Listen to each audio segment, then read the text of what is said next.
gentlemen, it's Christmas time, and we are back. Yes, the Psychosin Podcast, or podcast, if I could speak properly, is back to possibly lighten up your moods this Christmas, or we're all going to be a bunch of grumpy bastards. We'll see how it goes.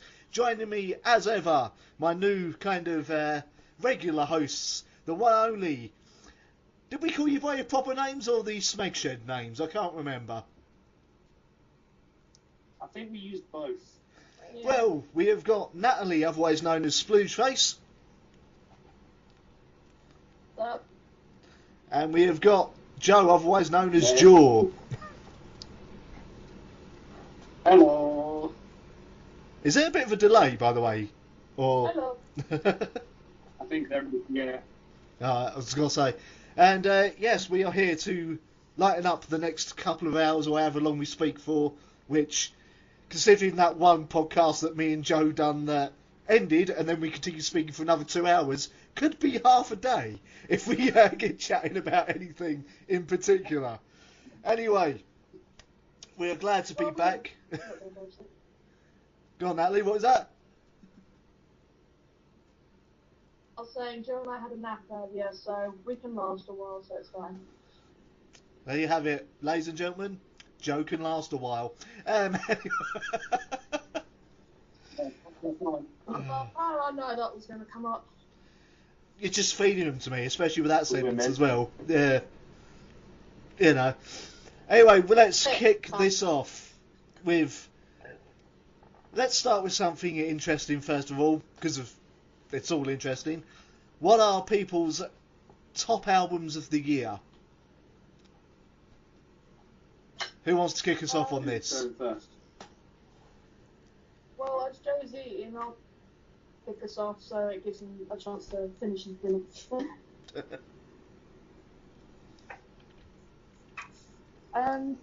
Okay, I've nearly got all the albums except for one, which I have to find. Because I have the albums, so bear with. It's that good. Yes. Right, and the album is? Okay, it is Elven King's latest album, which is Secrets of the Magic Grimoire. And that's your album of this year, is it? Well, I've actually got like 5 albums of the year. Well, go through them all. Go through them all. Alright, well, that's the first one, the Elven King's Secrets of the Magic Grimoire. That surprises me, because I was expecting something else. Well, Joe's really got me into Elven King lately, and lately, the past 6 months. So I'm pretty hooked on Elven King right now. When you say got you into, do you mean he's constantly played it to you with no choice until you went, actually, I like these? No, literally, he plays the album once, or even a few songs, and I was hooked. I played like half of one of their songs, and you demanded I play the whole album. Yeah. Well, before we go any further, explain to people who don't know who Elven King are, what they sound like, what kind of metal or rock or indie or whatever they are. They are folk metal. Right. And power metal. When you say folk metal, are we talking more Fintroll or are we talking more Elvati? Probably more Fintroll. Yeah, I had a feeling from the name it might be. I don't know, I've not heard them myself. So, yes, so Elven King is your first album of L year, as it were. What's next? Next is Alien Storm. Oh, yeah. And it's their new album, No Grave 2. Yeah. Yeah, good choice, good choice. Not that I'm going to judge what you're saying because it's your own choices, but... and we got the edition that comes with No Grave But the Sea for Dogs. Which one have you listened to more? I listen to the one that doesn't go woof woof woof woof woof woof. Shame. You can't play that one because it kills the rats. Yeah. Oh, right. think there's pirate dogs coming after them. Fair enough. What's number 3 on the list? Number 3 would have to be Helvetii. What, Evocation Part 2, I think it is, if I remember rightly. Yeah. Yep, fair enough. Absolutely love it. Absolutely love it. Which I thought was going to be your number 1, honestly. Well, I'm not really doing them in order per se, I'm just going through. Yeah. My next one has to be Dragon Force Reaching into Infinity. I can feel Joe's influence strong in these picks. I have no faith in this whatsoever. And then the last one. This is clearly one influenced by me, by the way. Alright, Mr. Mighty Go Grow and Eat Your Beans. Anyway, yeah, my last one is Iced Earth, Incorruptible. I didn't even know they'd released an album this year. How bad is that?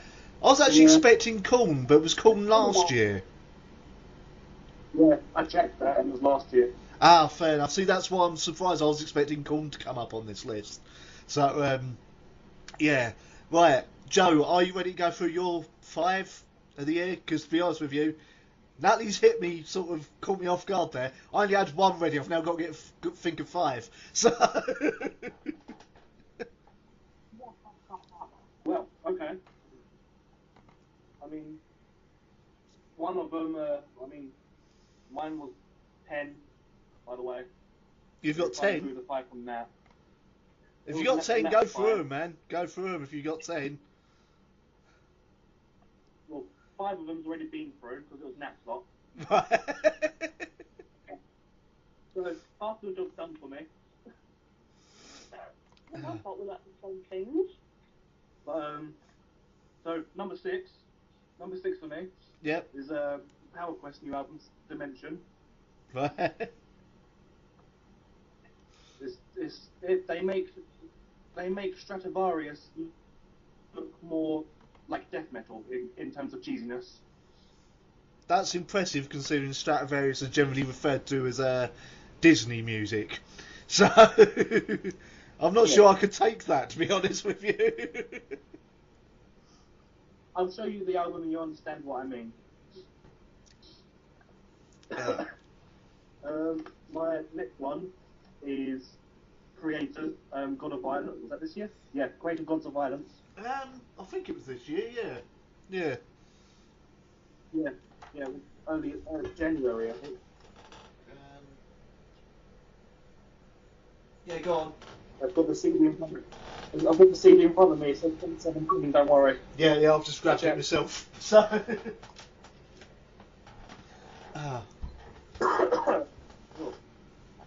Next one. Don't know if you ever listened to them, the band XDO. No, but aren't they really cheesy power metal as well? They're like symphonic death metal. Oh, fair enough. Well, I got that completely wrong.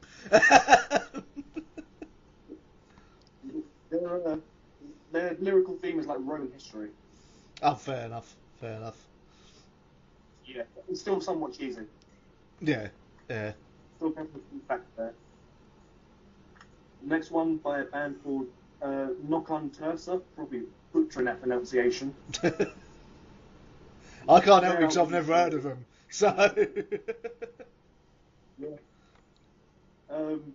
Scottish black metal band.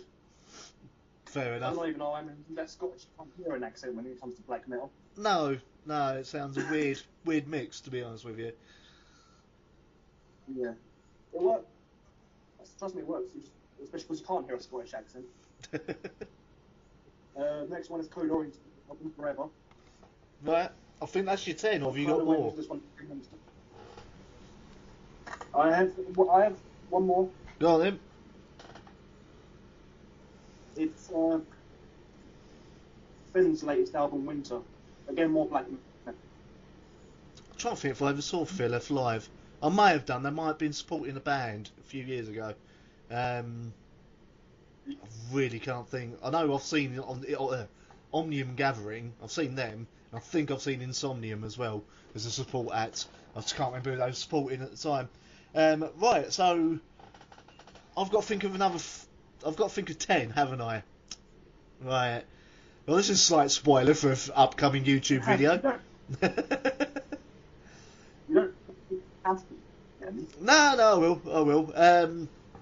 Right, my absolute, and I already know this, my album of 2017, without a doubt, because nothing's quite had the impact on me or come close to it, and because it's a year without a Fear Factory album, no one knows what it is. It's The Birthday Massacre and Under Your Spell. Absolutely amazing album.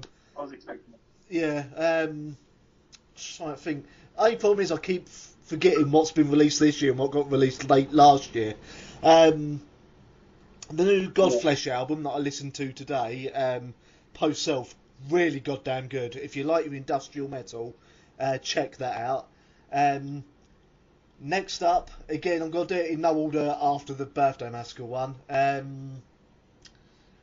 There's been a new band that's come out very recently, and this is going to cause a few issues for people who are probably who are fans of Nightwish, let's say. But Annette Olsen is back with a new band called The Dark Element, and I listened to it, and it is a really bloody good album. And I actually liked Annette in Nightwish, so seeing her back doing metal, I've got to put that in there. Let's see what else has been released. I'll think of one more because I can't think of 10 at the moment. It's another really good album this year. Yeah, that's fine. Oh God, what was another really good album this year? Oh, trying to think of it. Gary Newman, Savage album, absolutely superb. Absolutely, if you've not listened to Gary Newman in the last 20 years, you need to listen to it because he's gone very 9 Inch Nailsy, I think is the best way I can put it. So yeah, I'll put that in there. So yeah. Wow, you both put me on the spot there, bastards. Welcome back to the podcast. Yeah, I thought I'd be more ready for it than this. Right. Now, something serious I'm going to get on to, because I don't know if you two have seen it, but I know this might raise your ire, as it did with me. There is a venue in England, in a place called Middlesbrough, called Dr. Brown's, who have banned female-fronted bands from playing there. And do you know their excuse? Their excuse is they won't allow female-fronted bands to play there because women can't sing rock. What? Yeah? Okay. I'm gonna. Let's let that take over on this one, I think. Because That is the official. likes rock and metal. That is the official statement from the venue in Middlesbrough, naming and shaming Dr. Brown's that women can't rock. Clearly, having never heard of Arch Enemy, Birthday Massacre, Hearts Under Fire, Headstone Horrors, Screech Bats, Kitty, and a million other bands I could reel off. So, and Hailstorm, one of the biggest bands around. Yeah. Go on, have your rant, Nat. 3, 2, 1, rant. Alright. Oh my.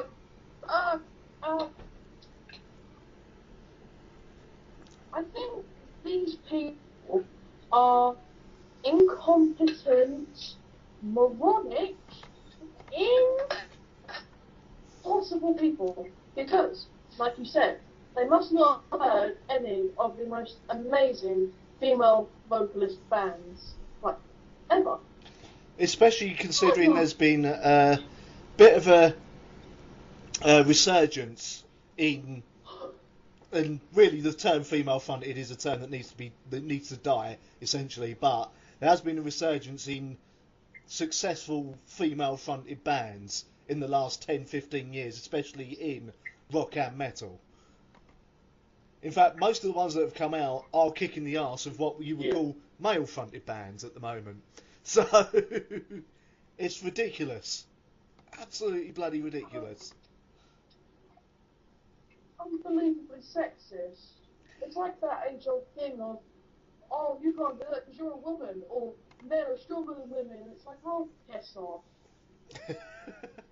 Well, the whole men are stronger than women, really. You've only got to look at WWE to see that's not right. So, WWE and NXT and all that, really, with the way that WWE have finally accepted that women are not there just to be ogled at, yeah, there's a lot of counterpoints there. And again, with music, I mean, Arch Enemy have now got to be one of the biggest extreme bands in the world, and they've been, to use the term again, female fronted for what, 17, 18 years, possibly longer?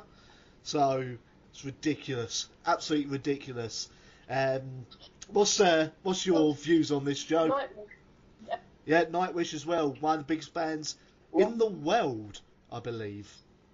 So, yeah. On that perspective, I might ban K9ers because dogs can't sing rock. It's stupid. It's fucking dumb. It is. It is. I hate to sound like Tumblr, but we're in 2017 for fuck's sake. You can't talk around talking like that. Joe, don't take it out on the doggos. We're taking it out on your gender, the men. I'm not taking it out on the dogs, I'm taking it out on the fucking men. So take it out on the men, because even though me and Joe are physically men, as it were, we're probably both very much kind of feminists. I was going to say, are you men, but on the inside you're just an insecure girl waiting to scream? How did you know? Oh. Who said I don't let her out? We live together, Joseph. There are no more shit. I mean, at the end of the day, it's their fucking loss because they can be making a shit ton of money looking at the band. Oh, Yeah, definitely. But the unfortunate part of it is, I don't know if that's like one of the main rock and metal venues in Middlesbrough, having never been there. But if it is, it's going to hurt any local bands that happen to have women who are fronting them, because I won't be able to play that venue. Yeah. That's my worry. And if they're doing it, they're the ones that have been found doing it. There's nothing to say there's not other venues doing it. There might be venues in Southend that are doing it. Not that I'm aware of, but there might be. And if I did find out who those venues are, I will name and shame them, and I will basically tell people to avoid them, because no one needs that shit, especially not, as you said, in 2017. It's almost as ridiculous as not letting a band play because they're fronted by someone who happens to be transgender or a transvestite or something. Who cares? If they're bringing you money through the door, you know, that's all that matters. Yeah. Yeah. And it's not your right to judge like their sexuality or who they are as a person. You're there to literally let them play, you walk in the cash, end on. Also, being able to sing is based on people's perspectives. Yeah. It's not down to their gender. Yeah, I mean, going back to the business view on it as well, I mean, if I owned a massive venue and someone come up to me and said to me, like, oh, we can book Metallica to play here. Everyone knows how much I can't stand that band, but you know what? I like money. So I would book them and I would have them play my venue. So, you know, it's the same with, like, they're harming themselves, but at the same time, yeah, they're doing themselves a disservice, that venue, but they're also possibly damaging the local scene for any female-fronted bands, and I'm not happy with that, because there's so many good ones out there still to be signed, and still to try and play venues. Oh, God, yeah. It's ridiculous. So, yeah, that's probably the greediest I've ever sounded or anything. Oh, dear. Anyway, Yeah, so I thought I'd get that out of the way to let the rants flow through Natalie and everything get done, so she can clear her mind for the rest of the podcast. I'm never calm. I don't know. I've seen your user picture, and for those who are listening to this podcast in the background, Natalie's user picture is her with a slight smile on in a kitty-eared woolly hat. I'm so cute. I've never been to Japan. Right, that we didn't make any of that out. It come through as if you were speaking underwater. I was wearing a cute kitty beanie because I thought it was cute, and I was going to Japan where everything is cute and Japanese. And perverted because it's Japanese. Actually, talking of Hyper Japan, go on, tell us about your travels to Hyper to Japan, because I saw nothing of it apart from you two were going, but I didn't see you say what it was like, how it was, and describe what it is to people who are listening, how it was for you, anything you bought, etc. Oh my god. Do you want to talk about what it was like there? Yeah, Yeah. I mean, we just took the whole day. It's actually like smaller conventions. Yeah. They do have the tickets, and you get like the Saturday morning and the Saturday afternoon, like 2 separate sessions. Right, so what is it? Tickets because we were thinking of seeing.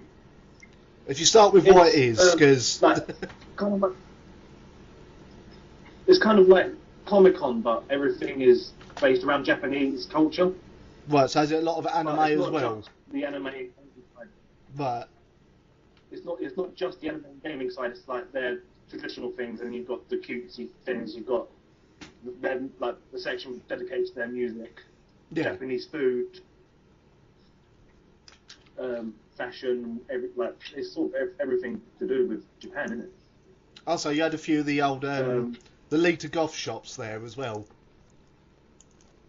There was like one goth shop there. I'm surprised. We didn't go into it because every time I've gone in there, I've looked at the prices and cried. Well, yeah. I was gonna say, I'm surprised there's only one shop though, because I think the Lita Goth is a big thing over in Japan, or it was last time I looked. So Yeah. There's a lot of Lolita shops. yeah, Like one goth shop. yeah. Welcome to Japan. Yeah. But yeah, no, the travel there was pretty good. It didn't even take all that long, surprisingly. Where was it? Yeah, they had lots of... Sorry? Where was it? Was it in London or? Yeah, it was at the tobacco dock. Right. Oh, the rum's being opened. I can hear it. Yeah. Yeah, it's got a cork and everything. But yeah, no, it was really cool. They had lots of different live acts going on. We were going to try and see Love Bites, but because we had enough for the day, we missed them. But we did pick up their CD, and we picked up another CD of Fire and Mary's Blood. Now, I admit I don't know if these bands are actually Japanese, but did Bandmade play at all? They have done in the past, I think. Right. I might be wrong there. And what about Maximum the Hormone? That's the one that I'm not sure if they're Japanese or not. I don't know if they've ever played there. I'm not too sure. Fair enough. I mean, when I first went to Hyper a few years ago, that was my introduction to Baby Metal. Ah, fair enough. So you caught them before the massive explosion, as it was. Yeah. The only thing they played was giant stadiums. Christ, I've still got to see them. I also saw a band called Lady Baby, which they were. Yeah. It was still going, I think. Yeah, they are Lady Baby. the guy left. Yeah, the guys left, so it's just the two girls now. Oh, is he? Why's he left? Yeah. He's in another band. He went back to Australia for a bit to do his wrestling career, and then got bored of that again, and then went back to music, and now he's in another band. Still dressed in Lolita clothing. Christ, it just sounds like Five Finger Death Punch to me. But anyway, Talking of which, I know you, one of you is a fan of Five Finger Death Punch. I don't know if you both are. Are you, if you can get the money together, going to see them when they play the UK? I really want to, because obviously when they were playing here this year, there was a load of speculation whether Ivan was going to be back on the stage in time. I don't know. I don't think he was in the end, was he? I think he was, and no one said he would be back in time for the UK show, so I didn't bother. And then when I saw that they played the UK and Ivan was the one on stage, I was like, for fuck's sake! So I'm hoping Ivan will stay clean, stay clear, stay on that stage, and he might have the money because I have always wanted to see Five Finger Death Punch. So I mean, if we could afford to go, I was mostly going to see In Flames again, because when they play now, they don't play any new stuff. They play all the old stuff. Have they finally realised their new stuff is pretty bad then? I have to wonder.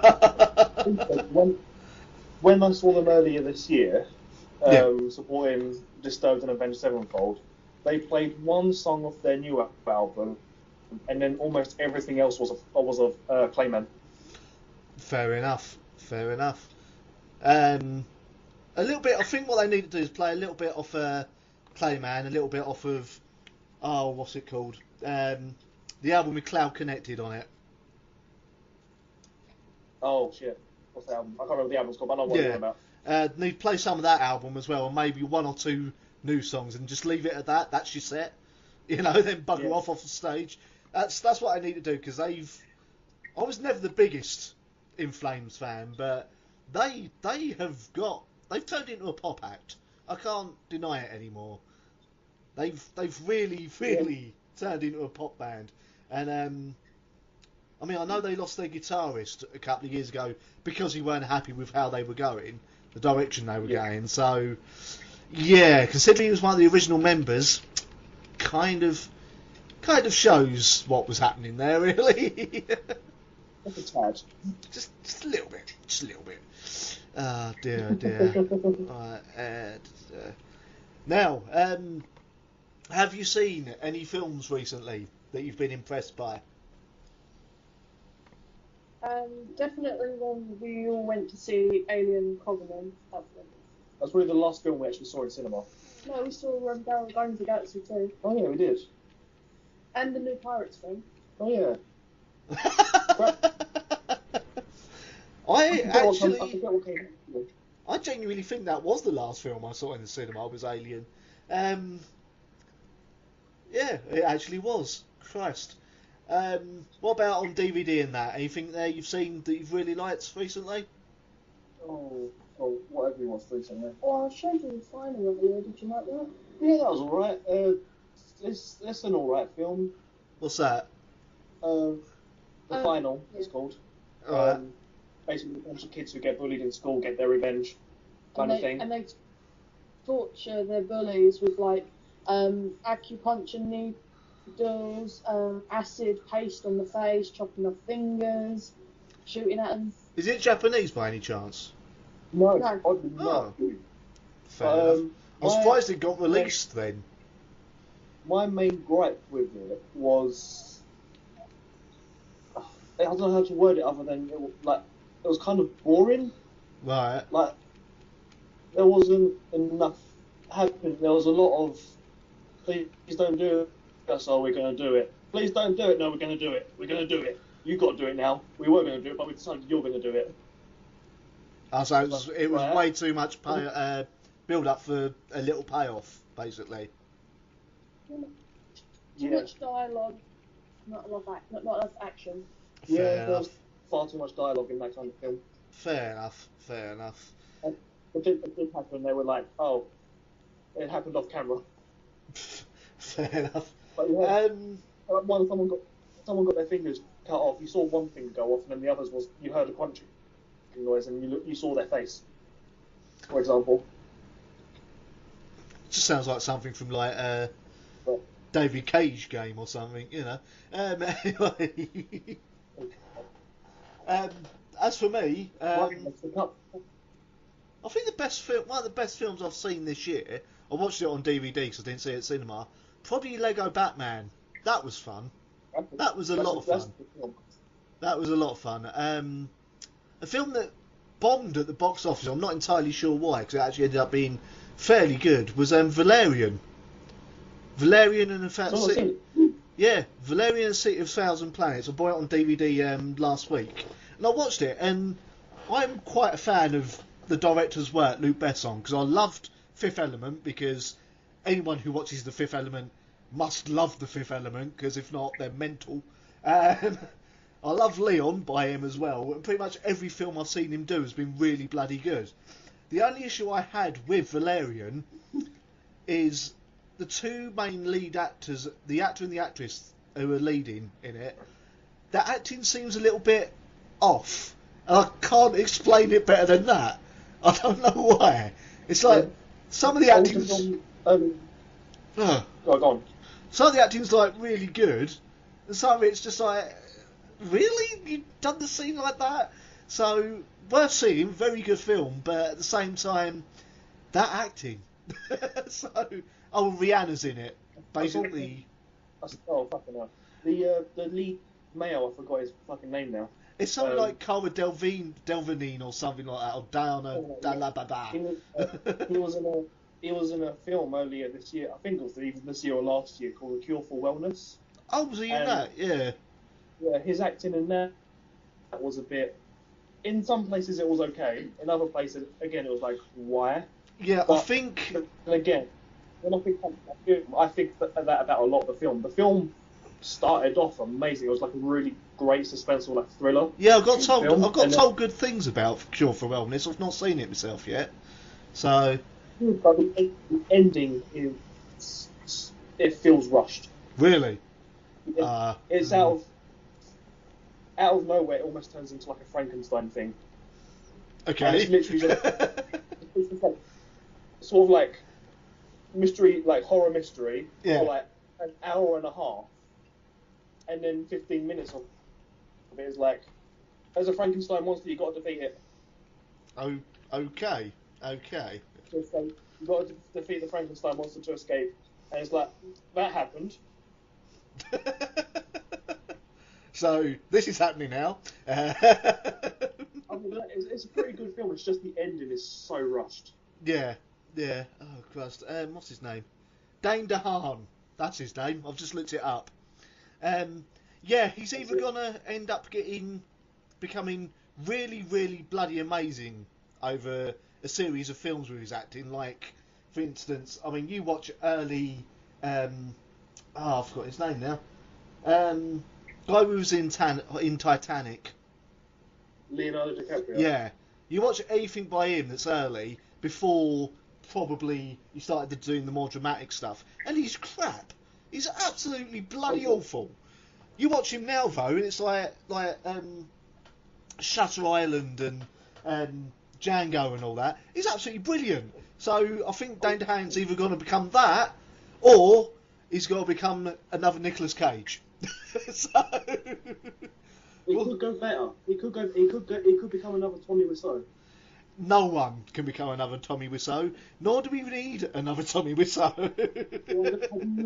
Have you seen the trailer for the new James Franco film called The Disaster Piece? Yeah, it's supposed to be about the making of The Room. I'm interested. I am intrigued by this. So James Franco pulled off a perfect Wiseau. Yeah, I'll be honest. When I first saw the trailer, I didn't realise it was James Franco. I thought they'd actually got the bloke himself to play himself in it at first. So, but anyway, yeah. Back to Dane DeHaan. What we've got to remember is the poor bloke started his career, or his big major movie career debut, in bloody Amazing Spider-Man 2. Oh shit! Of course he did. Yeah. Yeah, he was Green Goblin. Yeah. Poor fucker. And his acting in that was a bit off, but because it was Green Goblin, I don't think anyone noticed. So, yeah. Took it as a cuckoo guy. Yeah. I'm sure he's a nice bloke. Don't get me wrong. I'm sure he's a very nice bloke, but yeah. Still, I'd still give Valerian a thumbs up. probably the most disappointing films I've seen this year. Wonder Woman. Still not seen it. Honestly, everyone hyped it up to be one of the best comic book films ever. And honestly, I watched it. Wonder Woman doesn't really do that much in it. At all. She has a couple of fights. So it's like... Okay. Well, she has a couple of fights. She has the major fight at the end, and she does get involved in battle in World War One or Two or whatever it was. But really, it's not that centred on her as a superhero, which, fair enough, is an interesting take on it, but can't help it was maybe a little bit too long, because some of the scenes did seem like they were going on for a little bit longer than they needed to. I don't know, it just didn't quite work for me. However, apart from the Nolan Batman trilogy and the original Batman films, i.e. the first two by Tim Burton, it probably is still the best DC film. So You are looking at loads of heaps of shit. Well, I don't know. See, I didn't mind Batman vs Superman, but I saw the director's cut, and that improved it magnificently because it explained a lot more. So I still not seen that either. Still think the best DC film was Lego Batman. Yeah, but it's not really DC as such, is it? It's more Lego than DC. I think Batman's the only thing they can get right. Yeah, I mean, the other disappointing film for me this year, that I watched the other week, it's not that it was bad, don't get me wrong, it's worth seeing, but considering it's by Edgar Wright, I was expecting a lot more out of Baby Driver. A lot more. Really? A lot of people talked about that, so I'm quite shocked about that. Yeah, I mean, this is a guy who done Scott Pilgrim, and I loved Scott Pilgrim more than any man in his 30s probably should. But it seemed a bit too similar to some of my life, apart from, fighting 7 exes. Like the whole geeky thing and longing after someone you shouldn't be with. I've been there, and that sort of got to me a bit. But the film itself, just the look of it and everything else, the humour, it was all right. It was just perfect. And then Baby Driver, not much humour in it. It's not a humorous film. It's more of an action film. Yeah. If you like your driving films, you'll probably love it. I've never been a massive fan of driving films. That's why I'm not a Fast and Furious person. The plot's a little bit predictable, which is a bit weird for Edgar Wright. And I don't know. It's the best thing in it is probably the soundtrack. To be fair, the soundtrack is like loads of 70s rock and all that, and it's fucking awesome. But the film itself, worth a watch, but I'm glad I didn't see it at the cinema. I'm glad I bought it on DVD, because I would have been like, I've wasted my money. So, yeah. I'm trying to think if there's anything else I was a bit disappointed by this year. Yeah, I feel I could say, although I wasn't expecting much from it, once I was disappointed by it, Ghost in the Shell could have been better. I still not seen that either. There's so many films I forgot to see this year. Ghost in the Shell, for Americans adapting an anime that even the anime missed out loads of it from the 6, I don't know, house-sized volumes of comics that they were. They didn't do bad, but at the same time, it doesn't come together as well as it could have done. And, okay, maybe he's having Scarlett Johansson as the lead character. She's a great actress, but the lead character's supposed to be Japanese. So, yeah, Hollywood whitewashing is a little bit off-putting. So, anyway, that's me. Yeah. Enough of me going on about disappointing or bad films. What about you guys? Is it just films that got released this year, or just anything they've watched? So I can't remember what's actually been released this year. Go for what you've watched this year, then. Well, we saw the new Pirates of the Caribbean film, which oddly enough wasn't shit. Which apparently number 4 was, and I've only seen the first 3, so you know. I've not seen the fourth one. Right. I've not seen it. You've told me the story before we went in to see the fifth one. You told me everything that happened in it. I've not actually seen it. Oh. Yeah. No. My bad. But yeah, the fifth one's actually pretty decent. Fair enough. The part that annoyed me was much later on, because the way that one ends is it's sort of, this is actually going to be the last Pirates of the Caribbean movie. Of course it's not. They're making too much money off of them. I can say, but because it done well, again, they've announced number 6 is going to be released. Yeah.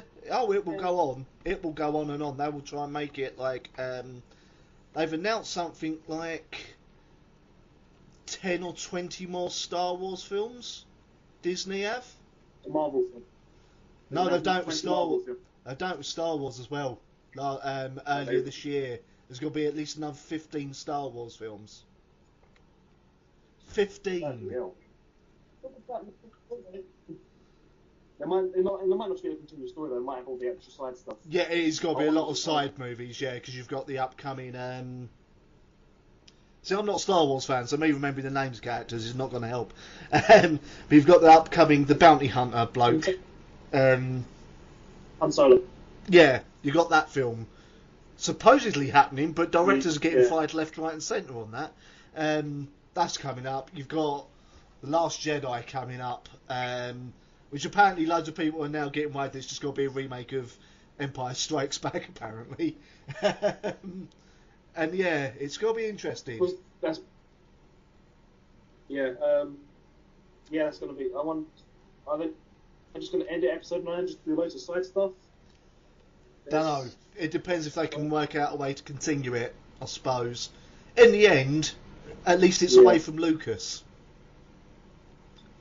Yeah, that's the good part. You know, it's away from Lucas.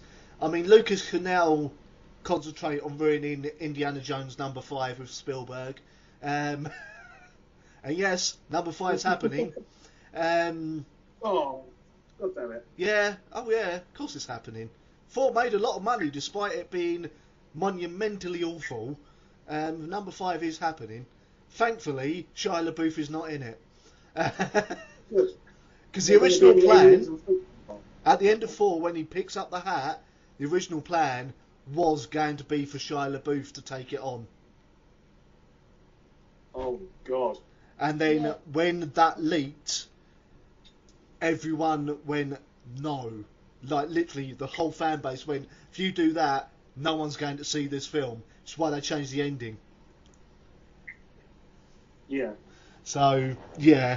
But yeah, number 5's happening. It's got to be the last one, surely, unless they cast someone else as Indiana Jones, because Harrison Ford, the guy's ancient now. He can't continue doing this. He looks everything now as well. Yeah, I mean, I'm surprised he could do, like, number 4, and that was about 7 years ago. I'm surprised he could do Blade Runner earlier this year. I've not seen it, so I don't know if he does much active, but the guy just looks so bored now of acting. It's like... The question is, when? Yeah, let him enjoy his retirement, you know? Christ. So yeah, as for Marvel, another 20 years of films or whatever, that's understandable, because there's about 70 years or whatever of comic book plot lines to get through. Yeah. You know? I can't remember if it's Marvel or DC, but there's a superhero called Adam the Street, and his superpower is he turns into a street. That is difficult to say who it is, because they've both been mental. But I want to film Adam the Street. You may not get a film, but he might be in the background, like they've done with the X-Men, first 3 X-Men films, where before they'd done... Just have a street in the background. Yeah, because before they'd done... You have a literal street. Before they'd done Wolverine Origins, if I remember rightly, in the background you could see Gambit in X-Men 3. Oh, really? Apparently, I can't remember. But then they done Wolverine Origins. The film was awful, but the bloke who played Gambit was perfect. And then they never capitalised on it with a Gambit film.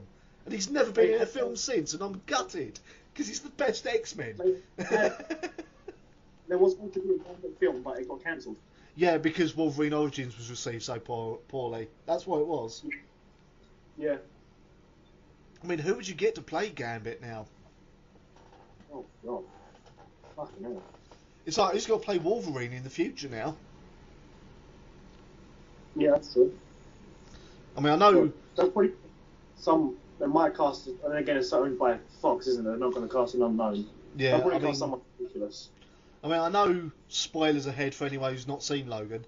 I know Wolverine's dead, but he'll come back because he always does. So, I mean, in the comic, Wolverine has regenerated from being a speck of blood. yeah, exactly, and his body's still intact at the end of Logan when he dies. So, but apparently the next Marvel X-Men film, is X-32 or 23 or whatever one it is. Oh yeah, X-23. That's meant to be Wolverine's somewhat daughter. It is his daughter. It's confirmed in Logan. Oh, okay. I've still not seen Logan yet. I'll have to lend it to you. But yeah, it's got to be her. Is X-23 the same as She's the one with the two blades that come out of her hands, isn't she? Yeah. Yeah. She's one of my favourite X-Men. I hope I don't cock that up. I want her, and I want a film about Psylocke, and then I'll be happy. And Gambit. Psylocke, Gambit, and X-23. I just want those films to happen and be good, and I'll be done. I'm good then. Leave it. Can you chuck Deadpool in the background? Hey? Can you just chuck Deadpool in the background? Every now and then he just runs on the shot. Yeah, but Deadpool's now Detective Pikachu.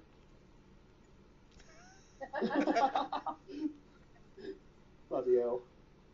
Oh, I can't believe that. yeah, Ryan Reynolds has now been confirmed as Detective Pikachu, which is such a Deadpool thing to do. Yeah, really. Have you seen the new trailer for Deadpool, where Deadpool's dressed up as Bob Ross? No. The teaser trailer for Deadpool 2 is Deadpool as Bob Ross, and it's a whole Bob Ross episode. Oh, God. See, what worries me is Deadpool 2 seems to be coming out quite quickly after the first one. And that concerns me that it might not be as well written. It's probably going to be a flop. I mean, it's had 3 directors as well. Has it? Yeah, it's Yeah, I think it's on its 3rd director. Christ. Just get Edgar Wright to do it. I mean, you buggered him over on Ant-Man. It would have been interesting to see him doing Ant-Man. So, get him to do Deadpool. He can do it. Guy done Spaced, for Christ's sake. Yeah. Also, I believe next year, the reboot, again, of Predator is coming out. Another one? Well, you say another one. The last one was actually a sequel. Predators was Predator 3. Oh shit, yeah, I forgot about that one. So this is the first official reboot of Predator, which, considering how many Aliens films there's been, it's about time we had more Predator films. Hopefully they won't cock it up as well. Yeah, hopefully. And hopefully they won't bring out Alien vs Predator 3. I can't see it happening. Or if they did, it's now had 10, 15 years for them to write a good script. I think it's no excuse for Fox. No, but I think you're more likely to get RoboCop versus Terminator first. I want that to happen, but with the classic RoboCop. I don't know. Problem is, I don't know how the classic RoboCop would go down with millennials now. Yeah. And don't get me wrong, the RoboCop reboot wasn't terrible. I feared for that thing so much when I started seeing adverts for it. And then it was announced that the guy who played Batman in the Tim Burton films was going to be in it. I thought, oh, this film has a chance. And I watched it. It was like, it's all right, but you killed him off wrong. Which, just having him blow up, come on. How did they kill him off in that one? He opened the door of his car and it blew up. What? Yeah, that was how Murphy dies in the reboot. Spoilers. What? Clarence Boddicker was not in that film. Oh, really? Yeah, Clarence Boddicker was not in that film mentioned or anything, and it was from a reboot. Like, as a fan of the originals, apart from number 3, because number 3 is provably awful. They missed the point of RoboCop, but as a film in its own right, it's not a bad action film. Right. And having what's his name, Samuel Jackson, playing the news anchor on a TV like channel that was supposed to be basically Fox News, was perfect. So that does sound beautiful. Yeah, they got that right, but yeah, Alex Murphy, instead of the really horrific bit that sticks in your mind of Alex Murphy being shot to shit by loads of shotguns and everything by Clarence Boddicker and everyone, now he just opens the door to his car and people have bombed it. That's it. That's how he dies. I remember watching it when I was like 5 years old, and it scared the shit out of me. What, the original RoboCop? Yeah, I watched it when I was like 5 years old. There are some genuinely disturbing scenes in that. That's probably the most disturbing one, is him screaming while being shot to shit by the shotguns. It has to be said. Because you see his hand explode and everything. Yeah, but you'll know... Scared the shit out of me. Yeah, you'll know a true RoboCop fan if they get excited, stroke slightly disturbed when you start going, nah, nah, nah, nah, nah, nah, nah, nah, nah. You know?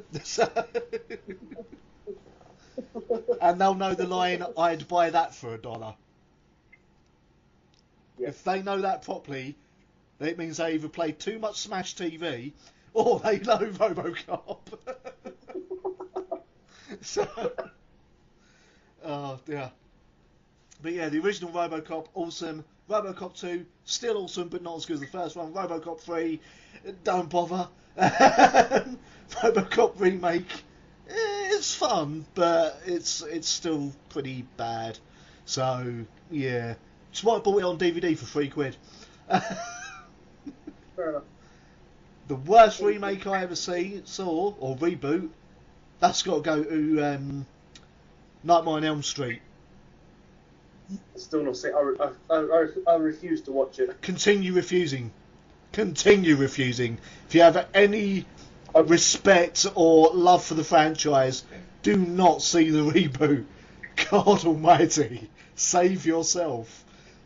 The only good thing in that is it's the guy who plays Rorschach in Watchmen plays Freddy Krueger. Right. And he does a good job. He's exempt from everything I'm about to say about that film. But the reboot, oh good lord, they turned it into just another teen slasher film. It was awful. Absolutely awful. Oh god. What was the goddamn point of that? They got rid of all the subtlety and everything. You didn't have the, I don't think you had the bed swallowing scene, otherwise known as Johnny Depp's first on-screen appearance. So yeah. And that's probably made people open their eyes when I've said that. Yes, Johnny Depp's first film was indeed getting killed by Freddy Krueger. Yeah. Well, his first credited on-screen thing. He's actually in the Vietnam film, what's it called? Platoon. Very briefly. And I only realised... You've not seen it? Platoon, you literally see him for about 5 seconds in the whole film. And I had to rewind it just to double check it was him. Because I saw it, he came on screen and walked off, I was like, that's Johnny Depp, wasn't it? Rewound it, I was like, yep, that was Johnny Depp. It's just like, bloody hell. So, yeah, but his first official speaking role was indeed, what's it like, Friday 13th, Nightmare on Elm Street. So, yeah, I'm a horror buff, you've got me going now. Oh, did you see the trailer or the video clip I posted the other day about sushi? Is that the Attack of the Sushi one? Yes. Yes, I did. I need to see this film. I need to own this film. So that's my first reaction. Anyway, back to the music to get Natalie involved again because she's probably falling asleep. Apparently, Five Finger Death Punch have covered The Offspring's "Gone Away."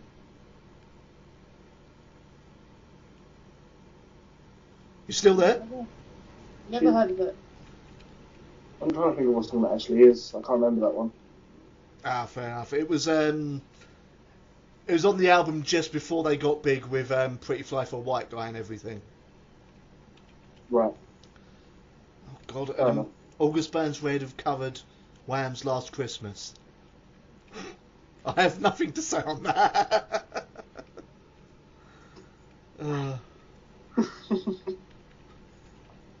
I was going to say, one of the films this year that actually let me down, which I was worried about, was the new Chucky film. In what way did it let you down? Because I've not seen it yet, and I'm kind of half and half on it. Well, Curse of Chucky, which came out before it, was a bit boring. It was basically dragged out lead up, and then yeah, I was gonna say at the end. It was very slow. That was the one with the girl in the wheelchair, wasn't it? Yeah. Yeah. This new one is just the continuation from that story. Right. He actually taunts Nika in the asylum, and Andy Barclay tries to help her. Right. But it's really, really confusing, because I think Chucky's found a way to have, found a way to split his soul so he can be in multiple different dolls. Possibly. He's had so many powers that just turned up from nowhere in previous films. It wouldn't surprise me. That's the main thing I got from it. But yeah, no, it was like Cult of Chucky. Curse of Chucky, Cult of Chucky. I'm getting mixed up, but no, it was exactly like the other one. It was very slow lead up. It got a bit confusing. It wasn't what I was hoping for. Fair enough. I mean, it's problem is with Chucky now, even though he's a horror icon, no one could take him seriously now.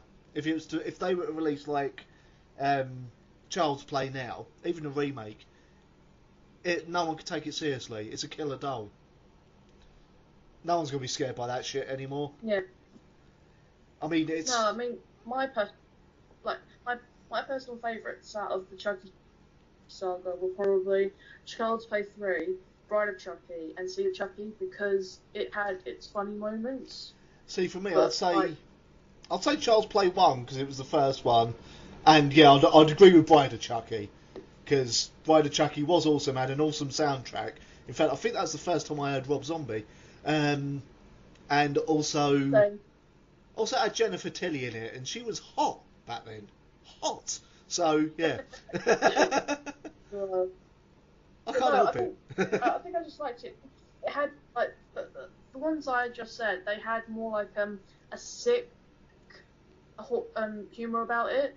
Like when he in Bride of Chucky, when he was just like he ripped the guy's piercing out and then smothered him with a pillow, just sat on him casually and started having a chat with Tiff. It's like he's killing him, but he's just acting like nothing's happening. Like I kind of like that sick, twisted shit. Bear in mind that Natalie and Joe are a couple. Both of them could break at any moment. You won't hear from me. There's a pillow in my face. Oh dear. I am not a murderer. Yet. Two more to go, I think, before you're a mass murderer. Oh, just let me get pissed off with about 2 more people, and then I'll stop killing people. Keep her away from London. Keep her away from London. No, keep away from people. I will get them. Keep away from me, bro. You know what? As we're on the subject, we might as well continue the subject of horror films. We'll get back to music later on because we're all in no particular rush. And I've just poured my second glass of whiskey and coke. First of all, how are you doing on your rum and your drinks? Rum is, well, the bottle, you can't really tell how much is left in there. Right. Is it cracked? It's got rum tape on it. So it's going down at 8 pace. I'm drinking it straight from the bottle, so... Ah. Yeah. So basically, Natalie, you are indeed dating a pirate. I am, and sadly I'm not drinking because I'm still getting used to my dosage of meds. No, that's fair enough. That's fair enough. I usually wouldn't be drinking, but it's Christmas, virtually. And I've got to go into town tomorrow and face Christmas songs being blared out. So I need to be hungover. Oh, yeah. But while we're on the subject, as we've done a top 10 of albums of the year, let's go through top 10 favourite horror films. Oh my god. Jesus. Does that mean 10 each? Yeah. Or 5 for Joe? 10 each. Oh 10 my each. god, I'm in my element. I'm in my element.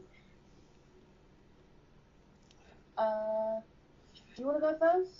I'm gonna have to think. Okay. You go first. You do a think then. Yeah. So I like a variety of horror films. Yeah, I am including all horror films from big budget to something made by hand in a whisper to someone with a camera. You know? Some, like, I think 1 or 2 of my favourites is in a different language, so... That's fine, some of mine will be. Yeah, can we count, like, a horror trilogy as just one, or does each individual film count as one each? Up to you. I'm gonna say a trilogy counts as one, because I'm greedy like that. So Because I like horrors. Well, as anyone that listens to this knows, obviously Chucky's trilogy is there for me. So the original 3, yeah? The original 3 plus Bride and Seed of Chucky. So basically everything up until before they started to reboot it again. Yeah, they've really just fucked it for me. I actually got really pissed off. It's probably because they've tried to go too serious with it, and even in the first film, Chucky wasn't serious. So, yeah, fair play. He was just like, I'm a motherfucking doll! Would we count Alien as... Alien is a horror. Aliens was an action film. Alien 3 was a horror, and 4 was an action film. Alien Covenant and Prometheus are more straight sci-fi, I would have said. So, yeah. I was going to say the whole Alien... No, I'll accept that. Do that. Do that. Because they all have elements of horror in them, so yeah, fair enough. Yeah, like, because the alien's just like, ooh, human. And now, obviously, the Alien Queen is now a Disney princess. So... I've actually got my only favourite Disney princess now, so I'm very happy. I can't wait to play as a Xenomorph from Disney Infinity. I know! It's going to be great. Although someone did mention, if they did do a Disney princess, if it's got to be from Alien, Newt. How did we forget Newt? Oh, yeah! She was cute as hell.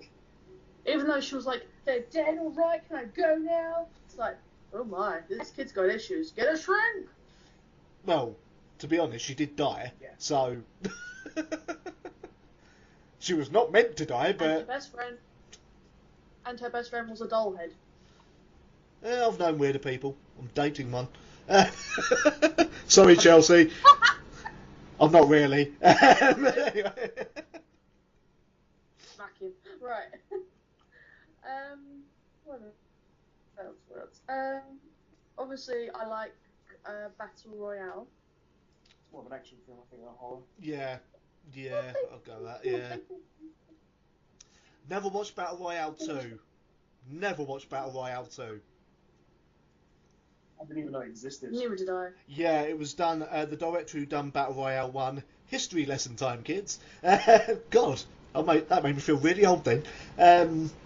Battle Royale 2 was directed, like, the director of the first one died, and his son took over for the second one. Now, his son had, at the time, a very, very strong political agenda. So number 2 becomes a kind of action film stroke strong political message. Oh. It's awful. It is so bad. I mean, I've seen it in CEX like 50p, And I've looked at it and gone, even that's too much for me to buy it. Number one, worth every penny. Number two, no. Number one, especially just for the ending. Sorry, spoilers again, but when the teacher dies and then he answers his phone, I found that absolutely hilarious. He's just like, yeah, I won't be home for dinner tonight. It's just like, what the hell? So yeah, but no, yeah, I'd say Battle Royale's more of an action film. Alright. How many versions of Texas Chainsaw has there been now? What, the first one? 1 million. The first one? Because the first one had Texas Chainsaw Massacre, the original. Then you had Texas Chainsaw Massacre 2, which was basically the original but played for laughs. Then 3, which was kind of the original but a bit more serious again. Then 4, which was the original but with loads of people who overacted. Then it was rebooted in the mid-2000s as a slasher film. Then that had a prequel to it. And now there's another reboot coming out. Oh no, then there was another reboot a couple of years ago which weren't too bad. And now there's another reboot next year. An origin story for Leatherface. Okay, I like 2 of those versions. Right, which ones? Oh god, let me, I can see one right in front of me, so I'll just try and find the year, because that might be a bit easier. If it's the one that's really, really disturbing, it'd be the original. It's the one that's called Texas Chainsaw. Oh, that's the reboot I liked from a few years ago. Yeah, that was good. That was good. Yeah. It's a bit more straightforward. US box office number 1. Yeah, it was more of a straightforward horror film, but there's just something they done right in that one that I liked. So I'm very. I think I liked it more because it actually portrayed the guy with the chainsaw as not just a mass murderer. He actually did have feelings. He wasn't a monster. He cared for his family as well, which I liked that twist on it. Yeah, so but the original did that as well. Ah. The original did do that, but the original was. If you've never seen the original, I do recommend it, but it is disturbing in a way. It's not gory, but it is disturbing. I've got also the Texas Chainsaw Massacre. That's the original one, yeah. Yeah, the original, yeah. I like the original as well. It's Good great. girl. Good girl. That is awesome. That's the disturbing one, where it ends with him just in the middle of the road swinging his chainsaw about in a fit of rage. Yeah, that's the original. Yeah. Seeing as we're in the season of Santa. There's got to be a Krampus Kills or something. No. I like a film called. I think there's 2 versions of it. But it's called Black Christmas. Yeah, I think they remade it. Yeah, I've never seen it. I know my other half bought it last year and never watched it, and I mean to. So, I'll take your recommendation on this. Yeah, literally. I loved it because it showed obviously a bad childhood. Yeah. And to Ron, like they make it so that it's somewhat years later in the sorority house. Wait, sorry, did you just say the bad guy's name was Ron? No, I don't remember. But basically to give you a taster of it, it shows that the child was so traumatized by the abuse that he killed his mother, and then he made cookies out of her back flesh and baked them and ate them while the police were searching the place.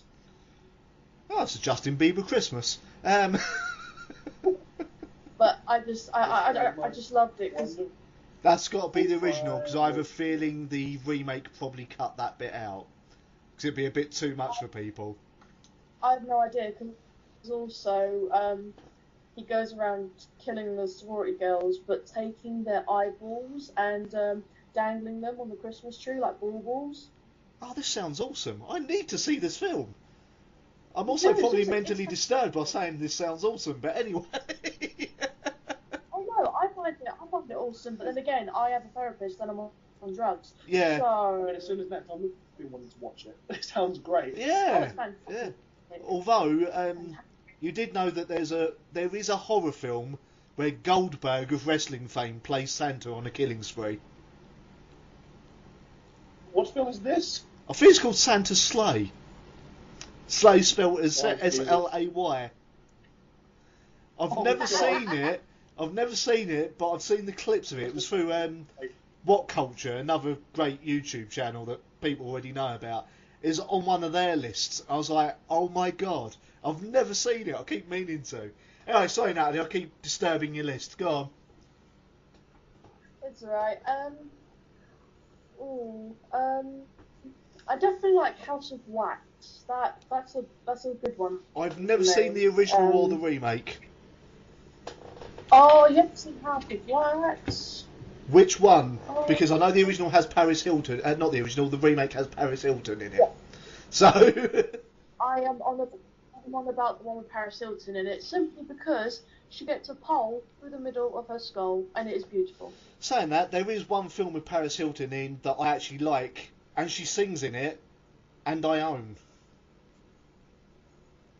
I remember I'd seen another Paris Hilton film where she gets a pole to her skull, but it's a completely different thing. See, this is the thing.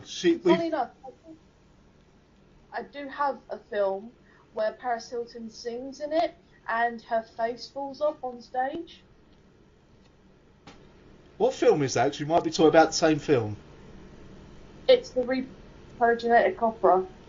It is the same film. That's exactly the one I own. I love that film.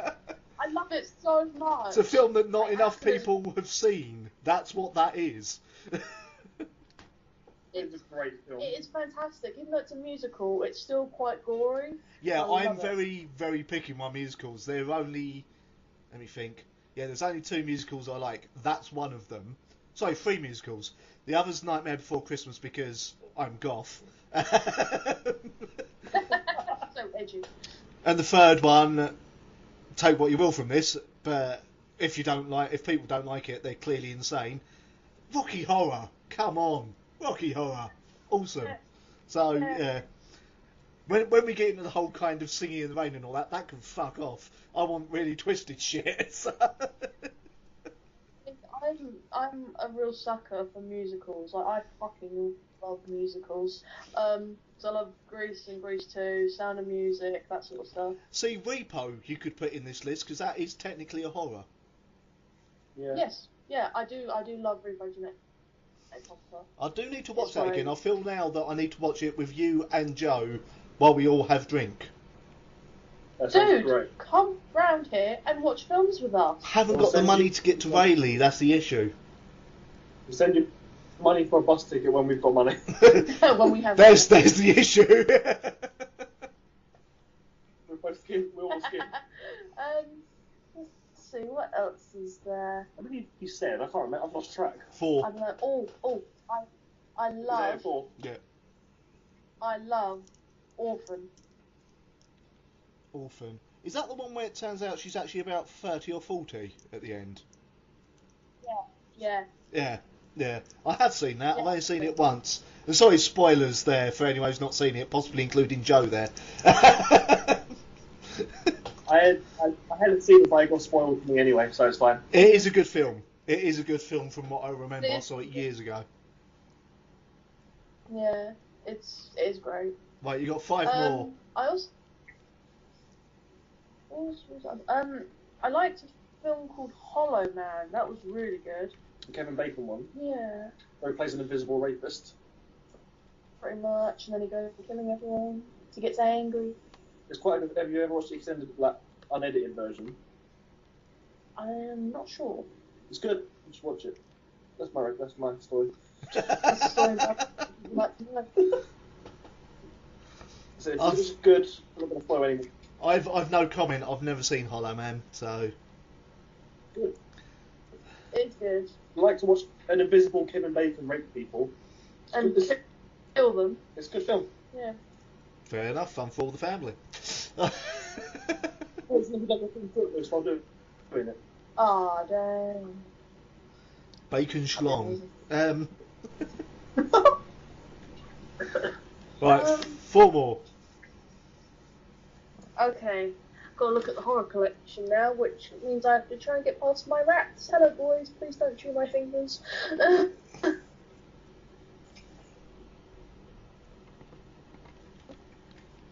Because thinking is difficult, so I'd rather just look at the collections. Oh,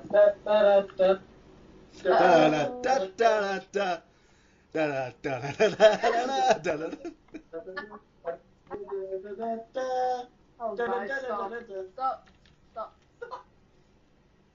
Oh, Hellraiser.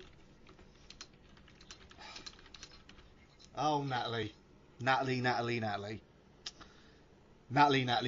If you weren't taken, I would now be proposing to you.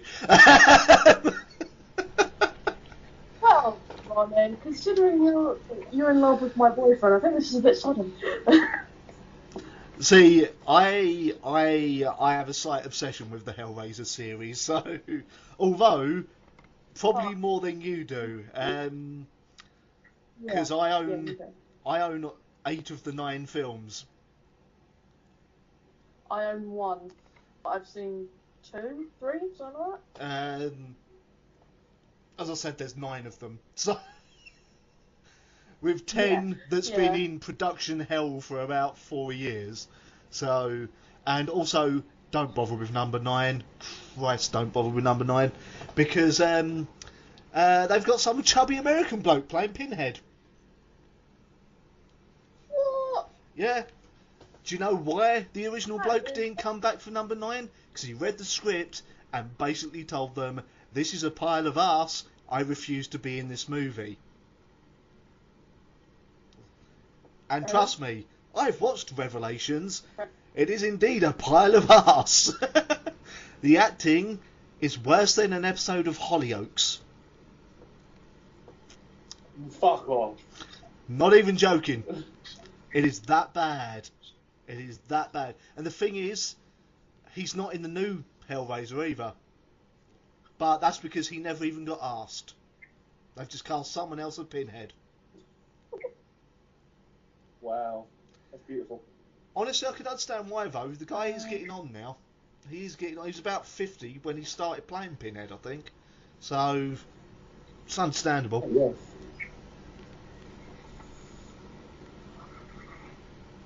So, yeah, continue. Sorry, I went off on a tangent there. No, fine. I'm trying to think. You got 3 more to go. 3 more. 3 horror films of blood are we? Sorry.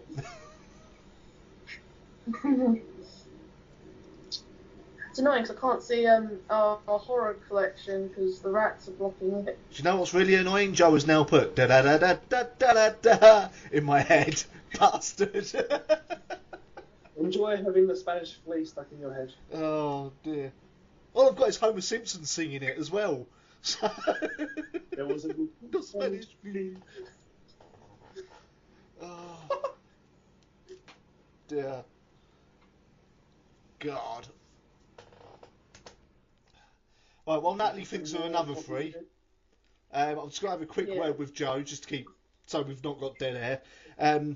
Joe, I've taken your recommendation recently, and I bought the newest Overkill album. Oh yeah. And I listened to it the other day, What do you think of it? mostly good, but 1 or 2 songs I couldn't take his vocals seriously. Yeah. I think the exact same. What songs was it for you? There was one where he had some bloke doing a lower voice while he's doing the high-pitched voice. That did not work for me whatsoever. Yeah. I can't remember what the other song was. But then again, it has got stuff like Mean Green, Killing Machine, and what was the single from it? Not Born to Be Bad. Oh shit! 1 second. Let me. Because I remember in the video, the bloke who's playing the young kid in it looked like fucking Ross Noble. Oh, yeah. what's bloody name? I'll have to look it up on YouTube now. But it was a really, really good song as well. Overkill, come on. Come on, what was it? Goddamn Trouble. Was it Goddamn? Yeah. Yeah, that is an awesome song, but it's going to take me a while to get used to Overkill, I think. I've also ordered Alison Hell by Annihilator on your kind of recommendation. Well, it's not turned up yet, but what I've heard come up on my MP3 player of the newest album, I've really bloody liked. Really bloody liked. Yeah, they are. If that's what they sound like really generally. I mean, is that what they sound like generally, man, that new album? Yeah. So basically Megadeth. Pretty much, yeah. I seriously, when it came on at first, I was like, I don't remember this Megadeth song, and then I looked at the MP3 player, it's like Annihilator. Oh, right, okay.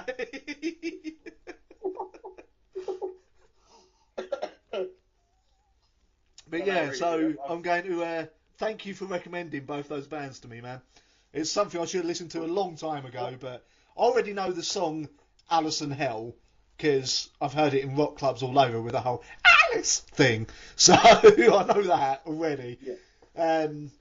But yeah, I think you've got me into another band, so cheers, dude. Anyway, back to Natalie. How you coming along on your last 3 horror films? Apart from my distracting, high-pitched voice.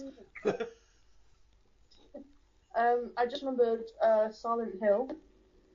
Yeah, the best computer game-based movie ever so far. It's just good. The sequel was awful, but number 1 was brilliant. It was. I've not even seen the sequel. So Don't. I had it on Blu-ray for a day and I took it back. It is such a disappointment considering how well they done the first one. Such a disappointment. Yeah. It's basically the third game, but they try to run through it all in an hour and a half. And it doesn't work. And you can't do that with the first game. No, you really can't.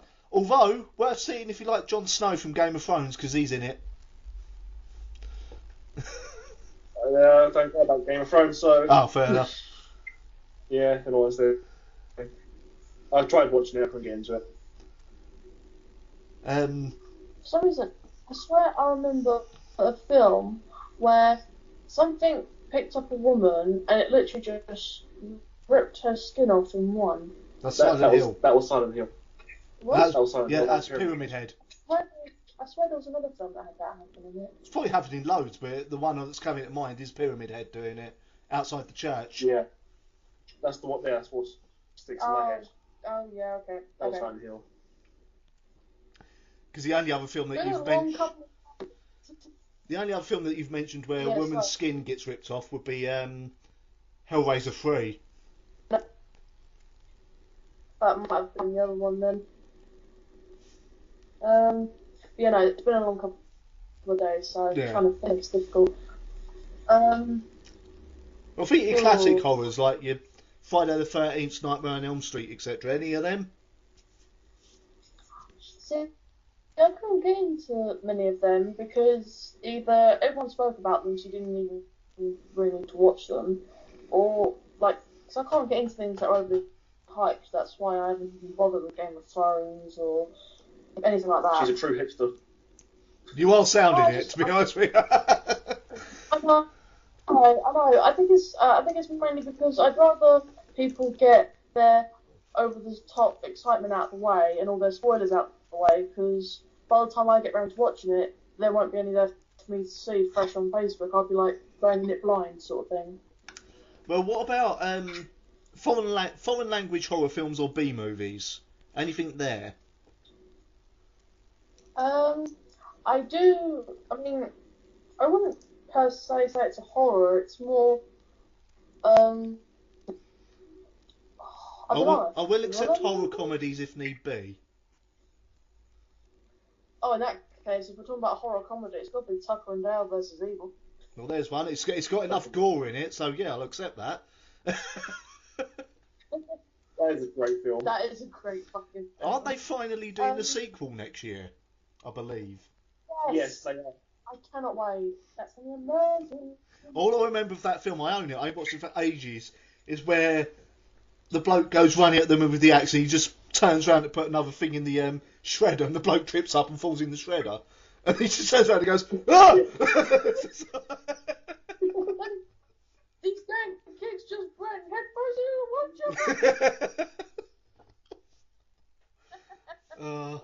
I need to watch that again. I think we might be able to catch it on a. I think we've got it. I think we found my DVD copy of it in DVD and bought it. If you haven't got it, it'll be in CEX for about £1.50, I imagine.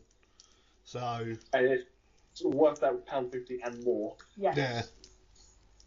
So you got 2 more slots then. Oh, 2 more. Okay.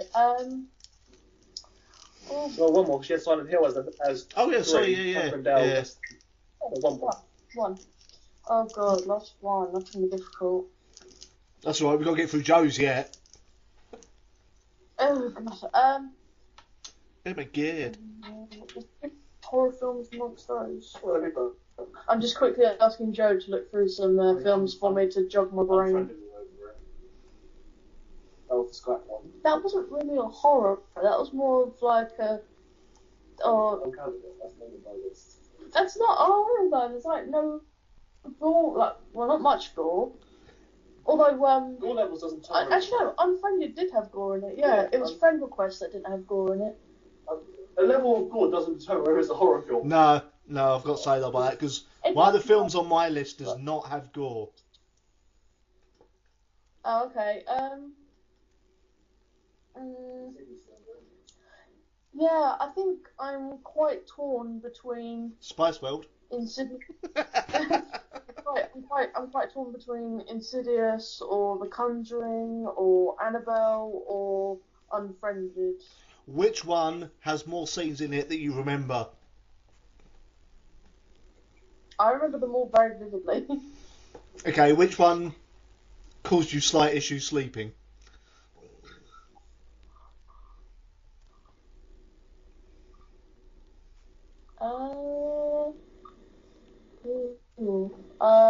Probably The Conjuring. See, then that one's probably had the more effect on you, and therefore is probably the better film. A horror film is supposed to fuck you up. Then again, Insidious also fucked me up, so it's kind of in between Insidious and Conjuring still. Yeah, but that's just because you hate small kids. No, I think it's because for me, I have actually, I don't know, I know not a lot of people believe, but I have actually had my own sort of paranormal experiences. So. No, that wasn't a ghost touching you. It was just Joe's beard. Simply caressing you with my beard. He never caressed me with his beard. No. But no, because I've had my own little experiences. I think anything to do with ghosts and afterlife does naturally sort of fuck me up in the head. So. We'll go with that then. It's up to you out of them two. Just throw a coin. Flip a coin if you need to. I don't have a coin. Can I flip Joe instead? Yeah, but he doesn't have a tail as far as I'm aware. Got tailbone. Yeah, it'll be lands on his head. It'll be one thing. Lands on his arse. It'll be another thing. Flip away. Okay, Joseph, do a flip. That wasn't even a flip. I just made a noise and hit my hands on the sofa. I can't do a flip. Just combine 2. Conjuring of Insidious. There we go. Alright, well then, now we come to the even more difficult list possibly. Joe, your top 10. Oh, so my top 10 favourite horrors. Mm-hmm. Okay. I'm going to go with the original Texas Chainsaw Massacre. Right, good choice. I'm going to go with the original Nightmare on Elm Street. Yeah. That fucked me up more because, again, I watched that film when I was way too young, and I didn't sleep for about 3 days afterwards because I didn't want Freddy Krueger coming into my dreams. 1, 2, Freddy's coming for you. So. And that's stuck in my head for days as well. Yeah. Out second. Amber wants one of us to meet her at the station. Right. Which one of us should go? I don't mind. I can go if you want. Well, considering she'll probably be here soon, do you want me to go as you're doing your list? Okay. Okay, right. I'm gonna have to leave briefly because I've got a friend coming over and she needs me to help her. Well, meet her because she doesn't like walking around in the dark. So. Okay then. It is through rain, so I can't blame her. I think Fidget's trying to hump Gilly. No, it's the other way around, Gilly. No, Fidget's chasing Gilly, so I think Fidget's trying to hump Gilly. And our boy rats are humping each other. You know, they're getting to that age. Fair enough. Yeah. But yeah, so I've said 2 so far, haven't I? Yeah. Right. No, you've said 1. It's a weird choice, I know. You've said 1. What's that? You've said 1.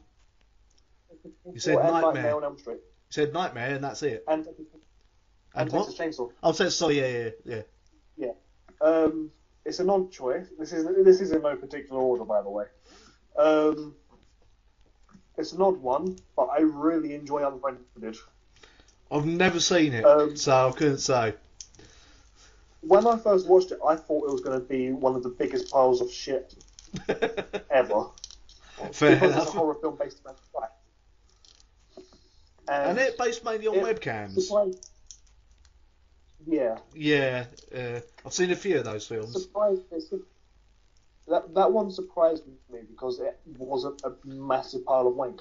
See, the one I watched was a massive pile of wank, and that was Smiley. And yet the trailer made it look really good. I have seen that one as well. Yeah, that was bad, and it had so much promise. So much promise. Anyway, yeah, go on, continue. Another weird choice. I think I've got the name of it right. Rubber, the one about the murderous tire. Oh, you finally watched it? Yes. Oh yes, yeah. I love that film more than anything. Not even for the tire, although the tire is awesome. It's more for the speech at the beginning of. Oh God. It's just it just is, or whatever he says. The copper. That 5-minute speech is just perfection. It just says basically, we know the film's stupid, accept it. And it's like, yeah. So yeah. So that's 4. Mm-hmm. I'm gonna go with the Japanese version of The Ring. Yep. And thanks you talking about it before. I have rewatched it. I watched it in chunks though because it was on the bus. Right. Just on the way to and from work. Yeah. But I noticed what you mean by I've forgotten her name now. Sadako. That's it. I've noticed what you mean. She is in the background. A lot. And it's so subtly done, you don't even realise. But when you do notice it, it shits you off every time. Yeah, especially at the very end scene when they're going up the road. And it's the aerial view. You just look in the bottom left, and she's there twitching. You're just like, fuck. So... I did shit me up a bit. Yeah. That's fine. Oh God. Oh Jesus. I'm trying to think. Oculus. I've never seen it. It's really never good. Seen it. Really good. Really. I didn't know what to expect from it because the last film that I Murderous Mirror I saw was Mirrors. Never seen that either. So. Yeah, don't bother. Although, if I remember rightly, I think I've read the synopsis to it, and I said to myself, that's an idea that I've been playing with in my head for about 10 years. Never wrote a script or anything, but I've always believed the idea that, it's going completely off topic, that mirrors, you're not seeing yourself, you're seeing into another dimension, as it were, or another timeline, and that's when the two timelines converge, is when you look into a reflective surface or something. And then Mirrors comes out as a horror film and nicks my idea. So, cheers, Mirrors. Bastard, you ruined it. Yeah. Assholes. That's the weird thing with me. I'm not religious, but I have weird ideas like that I believe. So, yeah. Yeah, fair enough. Yeah, next one is The Witch, or The Witch, just spelt in old-timey language. With 2 V's. Do you know, I was going to try and buy that the other week because I've still not seen it, and I've heard really good things about it. Like, really good things. It is really fucking good. And it, like, really, it's more atmospheric than gory, though, isn't it? Yes, it is very atmospheric. For millennials, it's not a good horror film. But for someone who likes actual horror films, Yeah, tension, in other it's words. a it's a damn good film. Yeah. Oh, I've got to get 4 more. Yes, you have. The Grudge, again going for Japanese ones. Fair enough. You see, this is the thing. For me, personally, yeah, I will say it now, I won't tell my list. With The Grudge, loads of people love it, or Grudge, the Japanese version, or Ju-on, I think it's the actual name of it, isn't it? I've seen it. I've seen the Japanese originals because, well, Americans are going to ruin it with when they done the remake, and indeed they did. But I've never found it as good as Ring. I never enjoyed it as much as Ring. So it's not as good as Ring. No, but Ring I do enjoy it. Just seemed better to me. I don't know. And everyone kept going on about the sound she makes that shits you up. It didn't do me. It didn't do me as much as Ring with the fucking video. That shit me up. With the whole was it Goblins in Brian, Demons Be Thine or something like that. I haven't even watched Ring in years and I still remember that. So that tells how much it's fucked me up. So yeah, go on, you got another 3. You got another 3. 3. Oh, Jesus. Oh God. Oh. Why am I dancing? No one can see me. Oh, I wasn't film. Again, like that, I'm going to go with the first Alien film. Yep, fair enough. That fucked me up for a few days after watching it. Yeah, that's totally understandable. See, I didn't see the first Alien film until 3 years after I saw Aliens, so my timeline perspective on it was completely fucked. Experience, because obviously Aliens is more of an action film. Yeah, definitely. I was expecting an action film from going into it, and then I got a horror film. Yeah. Oh God, 2 more. What else have I seen? That's a good horror film. I watched so many bad horror films, and they stick with me because they're bad. I have to try and not remember them. Yeah, but it's also, you've got that thing of some films are so bad they're awesome, and therefore you can't help but enjoy them. Yeah, there is that. So, I mean, I'm not entirely sure on my top 10 in a minute yet. I've got a clue on some, but not all of them. So, this podcast's got to be mainly top 10s. So, and, you know, if your mate wants to get involved, she or he's more than welcome. Yeah. So, you know, it's up to them. But, yeah, you got 2 more, so shoot away, Beardy. We'll eventually get there. Oh, God. See, I thought you were going to say something else when you said event. I think you were going to mention a certain film. Do you think I was going to say Event Horizon? Yeah. I don't like that film. Really? I find it boring. Oh, fair enough. Never good enough. I've got 2 more. Come on, you can do it, Joe. Joe. You can do it. Yeah. I've got a cheerleader now. Yeah, I should really change out these clothes. You alright, sweet? Yeah, I'm fine. Cheerleader. We're cheerleader and a power wolf, Alright, I've got... What other horror films have we seen? Well, at least recently. I need your help here, sweets. Well, I'm mainly remembering all the bad ones I've watched. Because I spent a lot of time watching the horror TV channel. Oh, God. Yeah. On the off chance, on a Saturday, there was sometimes a good one. Yeah, I was going to say, they do sometimes, but, yeah. There is a horror film Joe hasn't mentioned. What's that? It was that fateful night when Gilly bit my finger and made me bleed. Yes. Or the time you just stepped on my CDs. Should have been left on the floor. Oh, God. I just remembered one. It's awful, but I love it. When I first say it, you're probably going to think what? But it's called Jack Frost. Ah, the Killer Snowman. That's it. I'm glad you know what I'm on about. I know what you're on about. I've never ever seen it. Never seen it. So, yeah. There's a scene with a woman in the bathtub, and she dies by getting his carrot in her vagina. Sorry, are we confusing porn with like horror now? Probably. Or is that just a vegetarian's wet dream? Oh, sorry, people. Oh dear.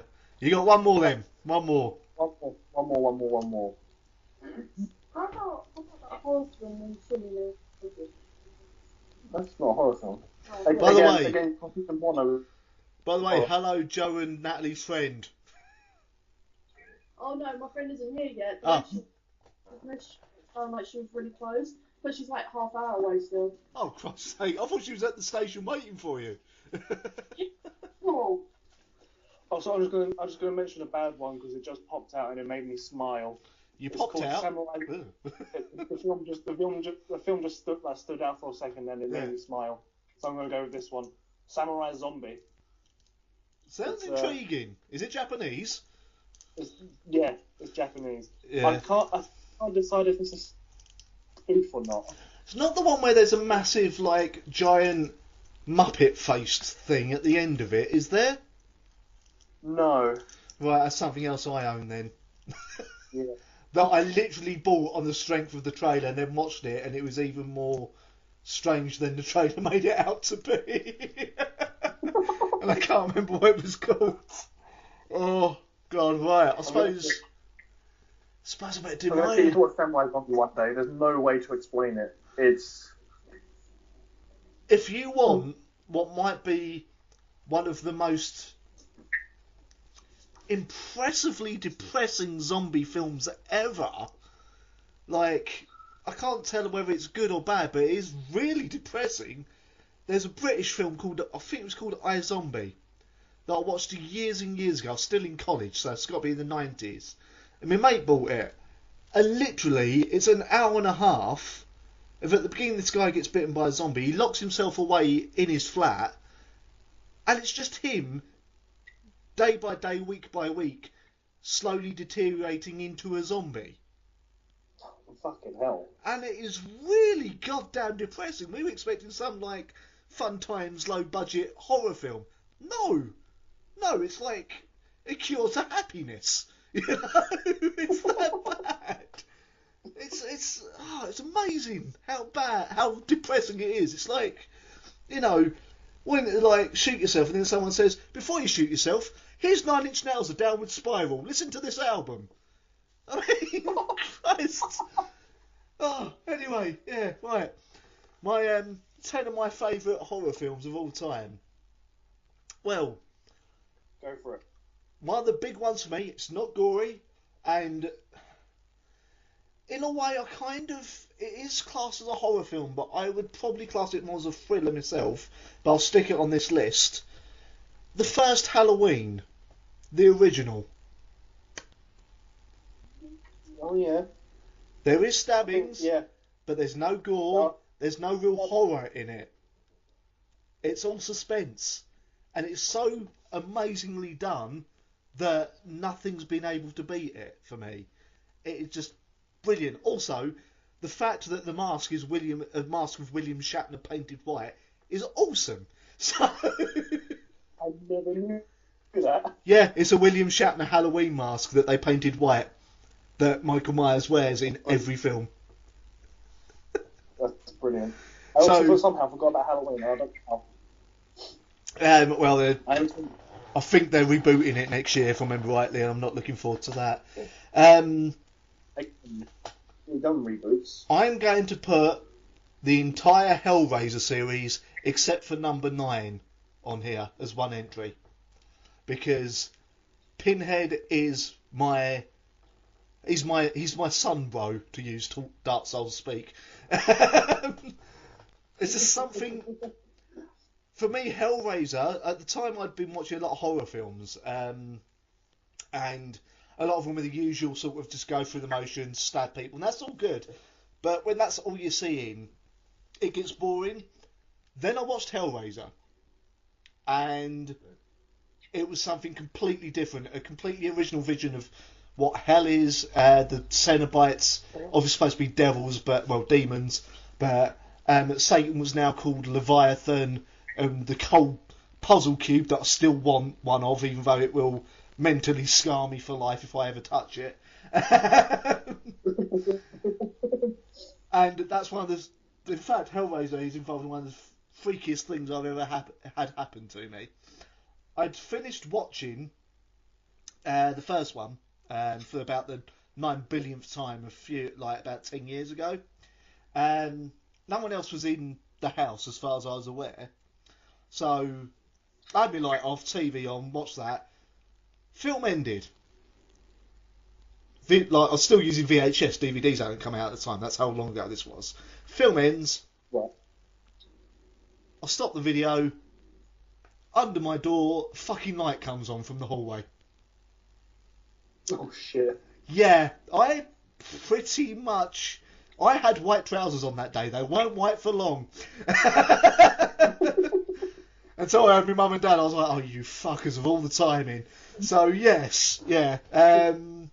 Hellraiser's on there. A newer one, he's not known for horror films, but my God, he done so well with it. And it was such a unique premise, it was so good. Cabin in the Woods. Oh shit, I forgot about that film. So good, because it just subverts everything. And it's just like, oh my God, that is amazing. If people who are listening to this haven't watched it, you will appreciate it more if you're a horror fan. You really will. Because if not, you probably won't quite get a lot of the more subtle references. But that film is so well done, and then it gets Sigourney Weaver in it as well. It's just like, yeah, that's amazing. So, yeah. Right. What's his name? He's done the Marvel films as well now. Joss Whedon. The guy who plays Thor now. Yeah, he's in it as well, but Joss Whedon wrote it.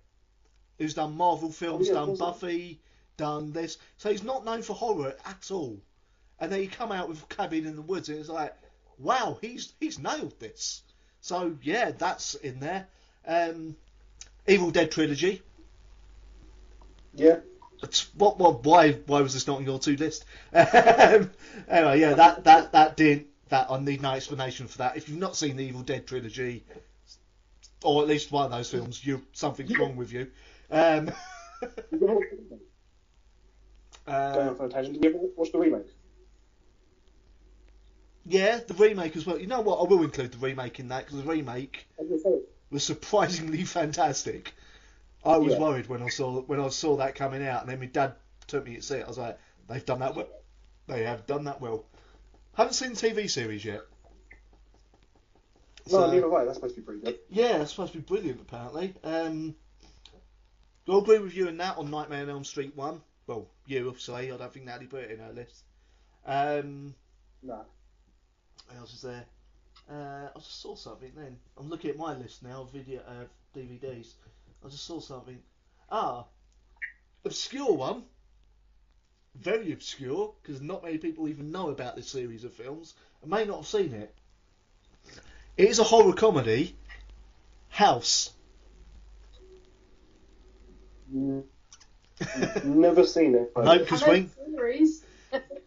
when you say House, everyone thinks of the TV series. It's nothing to do with a doctor. It's nothing to do with that. It's an 80s or early 90s horror comedy, and it is awesome. But it's very hard to get hold of. I had to... Sorry, my mate bought it for me for Christmas one year. The collection of all 4 films.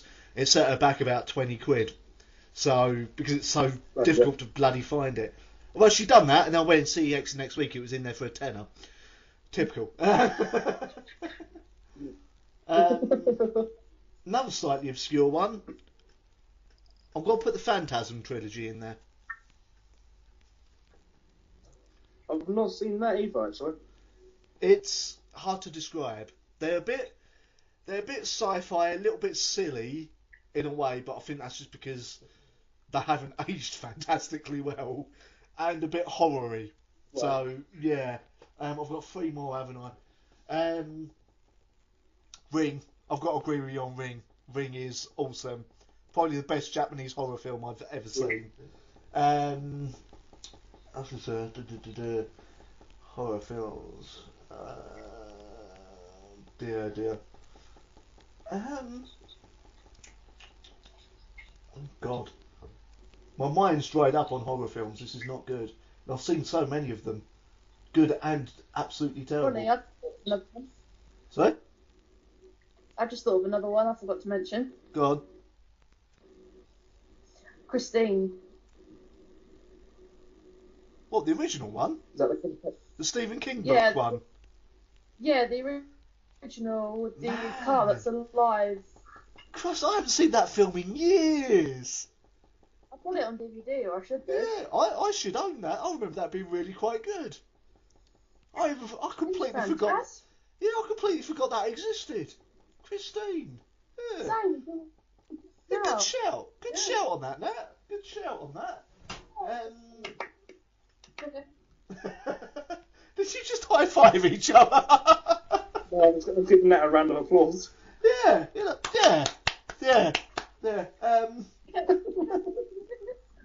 Oh man, I've got 3 films to think of. Oh, Texas Chainsaw Massacre, the original, of course.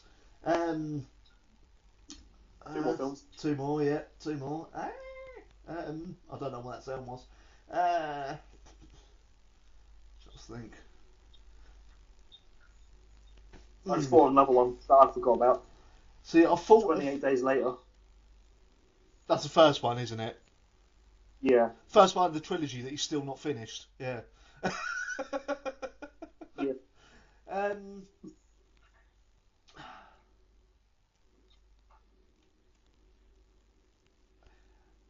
I will go for all the Friday the 13th as a choice. All of them? All of them. Bloody hell.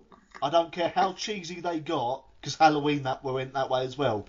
They still had something. They all had at least one creative kill in them. Yeah. Or in the case of Jason X, it had him beating a woman to death in a sleeping bag with a woman who was in a sleeping bag. I can't deny that creativity of kill. That and the noise. Beautiful. That and the noise it made at the time. It's like.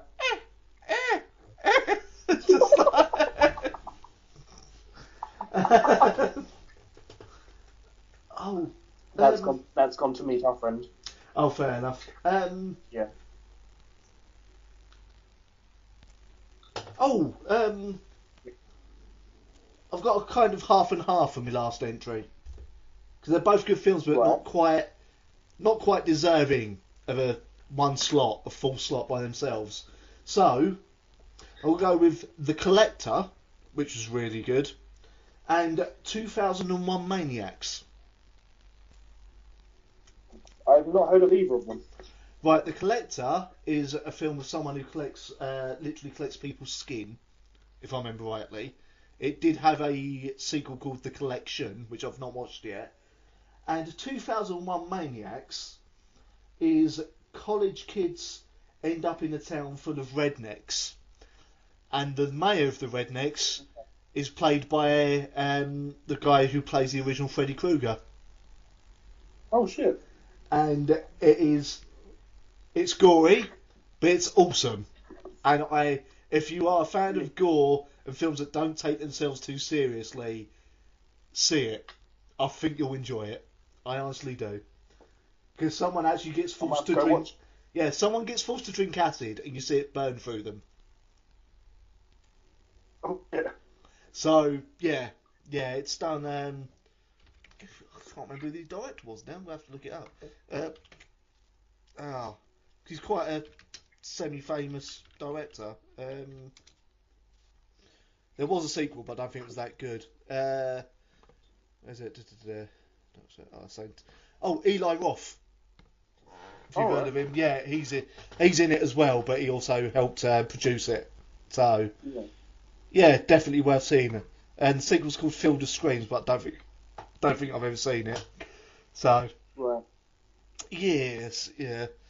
Oh dear. Slight indigestion there. So yes.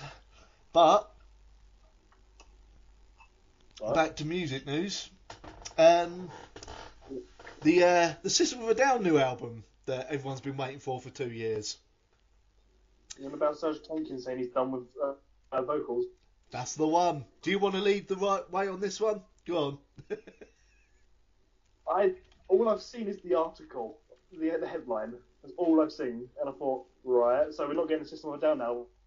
Basically, what he said is, screw vocals, I'm tired of it. Joined a conversation with a friend yesterday. I came up with an idea. Before we started making music, I was mainly known as a poet and vocalist.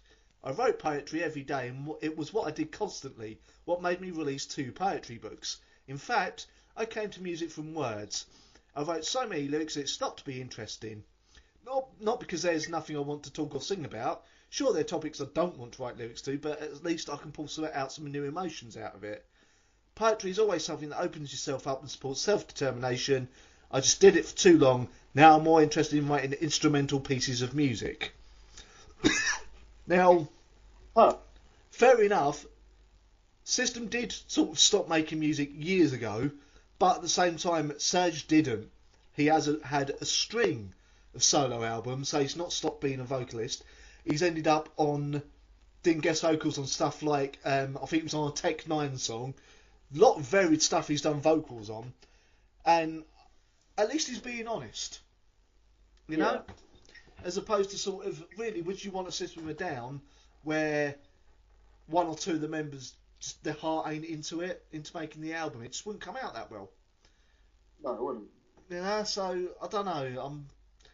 It means it's kind of delaying the album even further.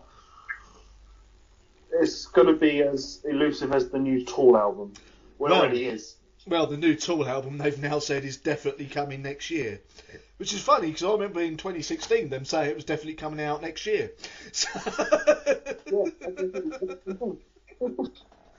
oh, God. They haven't quite reached the level of Tool. And Tool have not quite reached the level of Glassjaw. True.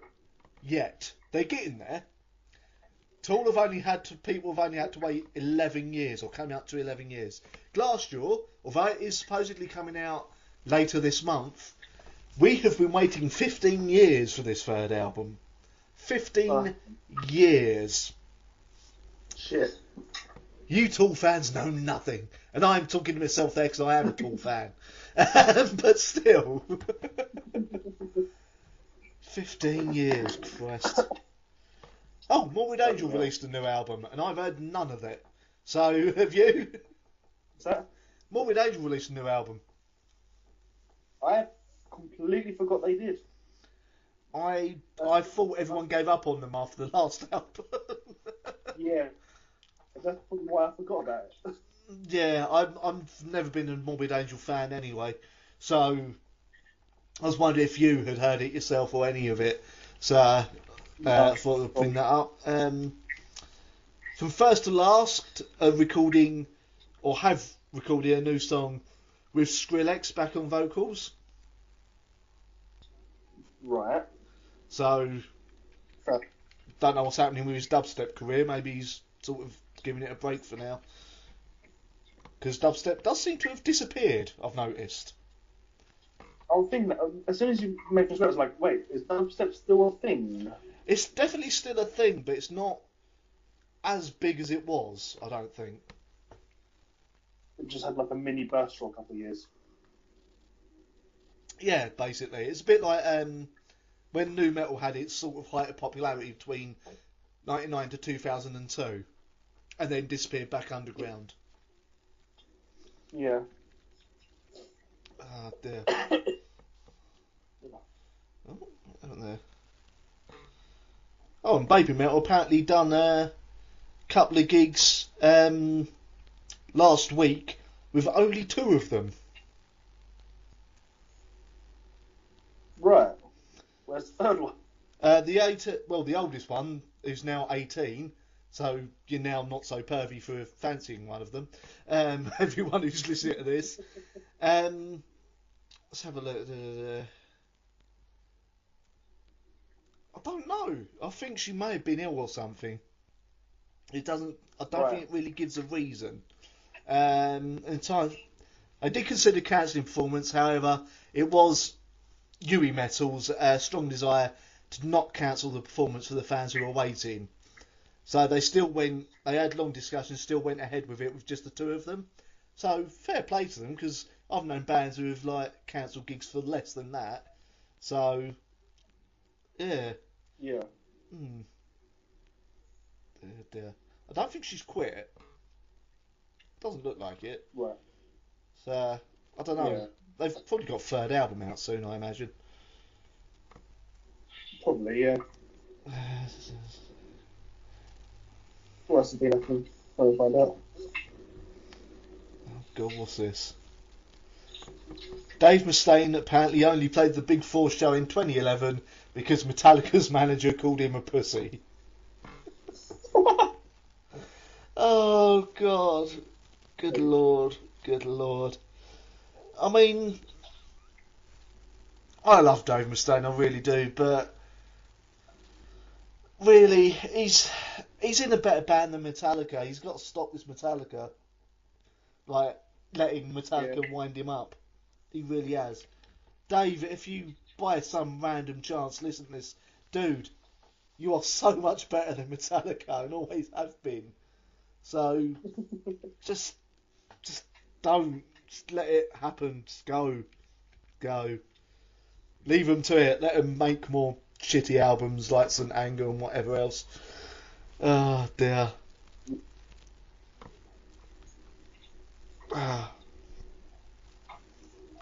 Let's have a look what else.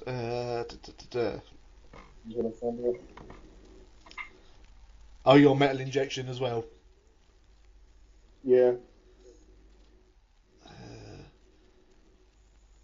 It's just on my phone at the moment, so it's taking me a year to load. Yeah, I'm looking at their best, like the Metal Injection choices for best metal album in 2017 for people to vote on. Free Teeth with Shutdown.exe. Never heard of them. Surprised to see 36 Crazy Fists on their list with Lanterns. Now I own that album, but I've not listened to it yet. Right. Like none of these are what they're saying the best albums for people to vote on. They've also got the Acacia Strain with Grave Bloom. I've never listened to Acacia Strain myself. Except The Rise of Chaos.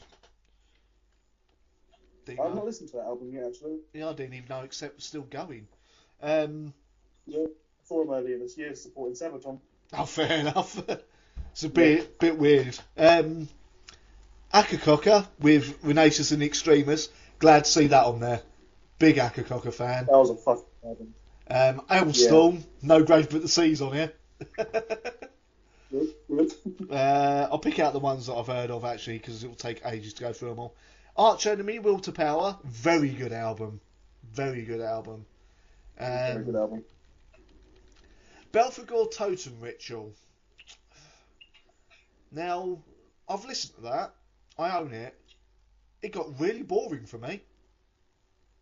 Really boring. I've not listened to it yet. I think it's half the reason I can't get into Morbid Angel is the problem with my problem with that album.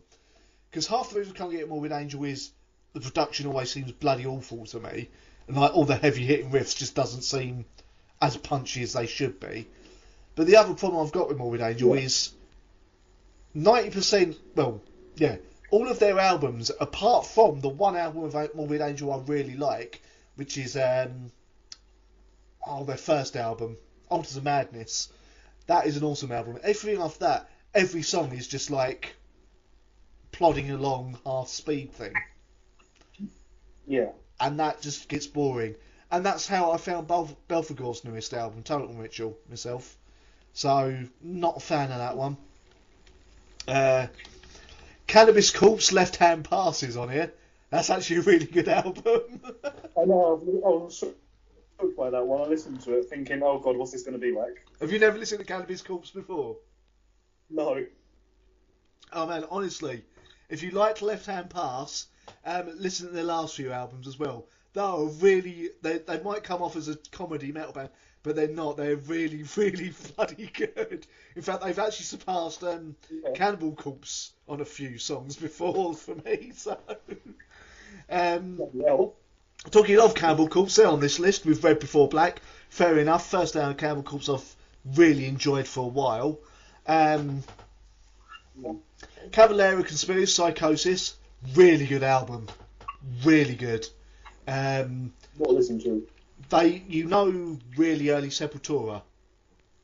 Yeah. Like, we are talking Arise and the albums before it. That's the new Cavalera Conspiracy album. I like the sound of it already. Yeah, they've gone back to that. It's full on Brazilian thrash stroke death, and it is awesome. Chelsea Wolf, Hiss Spun, absolutely awesome. A lot of people are going to complain because it's not quite metal. So there we go. Code Orange Forever. That's a fucking great album. So you're saying that I've only listened to it once and it didn't blow me away.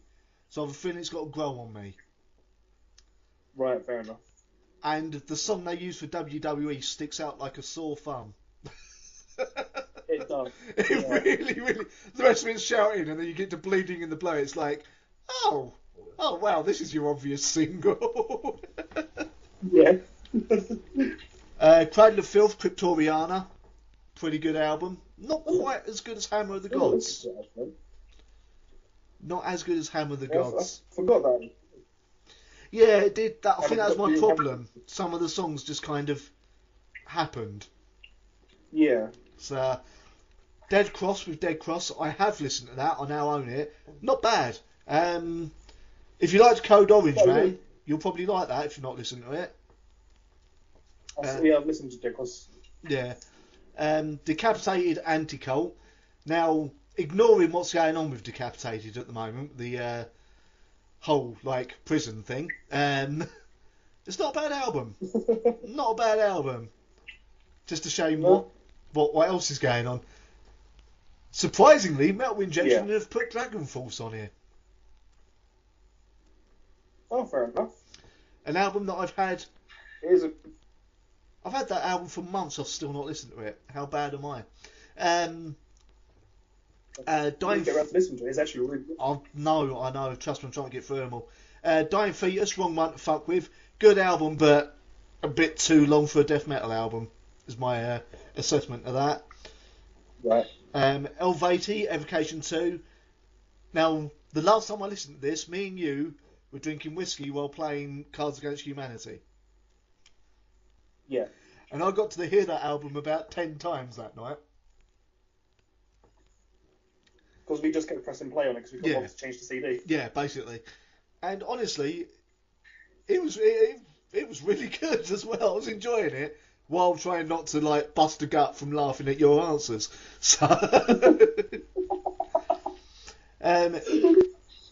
Enslaved with E, really good album, man. If you like your progressive Viking black metal, definitely Enslaved. And E, absolutely awesome. Actually, I think I might have that on Bandcamp, actually. Possibly, man, possibly. The next one's a weird choice. I'm surprised Metal Injection put them on there. I like the album, but whether they're metal, rock, or whatever is for people to decide by themselves. Enter Shikari and the Spark. Yeah, now, that's a really good album. Do not get me wrong, but a metal album? I've not listened to Shikari for years, so I wouldn't be able to comment. Neither have I. I got into them through because I really liked Sorry You're Not a Winner, which was their first single ever. Then I didn't listen to anything, and then they released. I had a single from that newest album on I think it was Scars, and I really liked it. Right. So I bought the album, and the new album ended up being really good. It was very much indie rock, I would have said. So yeah. For some reason they got Glassjaw Material Control on here, but that's been pushed back to the 22nd of December. So no one's going to have heard that. Yes. That's really weird. Yeah. Godflesh, Post Self, totally recommend that. Absolutely awesome. Guar, The Blood of Gods. I've not listened to it yet. Speaking of Guar, they're I don't know if you knew, but they had a comic series before, but it's getting reprinted. Do you know what? I'm surprised it's taken this long. To be in all honesty, The Haunted, Strength in Numbers. Completely forgot The Haunted had a new album this year. Yeah, so did I actually. Havoc, Conformicide. I bought that the other day and I've not listened to it yet. Right. Because I've heard good things about Havoc. Iced Earther on here, Incorruptible. Nice. Good choice. In This Moment, Ritual. Album of the year though. Maybe not. Yeah. Creator, Gods of Violence is here. Good. Marilyn Manson, Heaven Upside Down. Yeah, pretty bloody good album. I forgot that album was released this year. It was only released a couple of months ago, man. That shows how bad my memory. Yeah, Mastodon, Emperor's Sand. Yeah. Municipal Waste, Slime and Punishment, superb. Absolutely superb album. Doesn't fuck about. That is a great album. Straight in riffs, gone, done, sorted. Mercure. So many black metal elitists I've seen raging about stupid things. One, it's not black metal. In a way, I kind of agree with that, but I don't think she's ever outright said she is black metal. And the other stupid one that always pisses me off is the usual like proper elitists who are like, I can't be black metal, it's a woman doing it. Oh, yeah. And it's like, really? Because she sounds a lot more black metal than you, mate. She sounds a lot more black metal than you.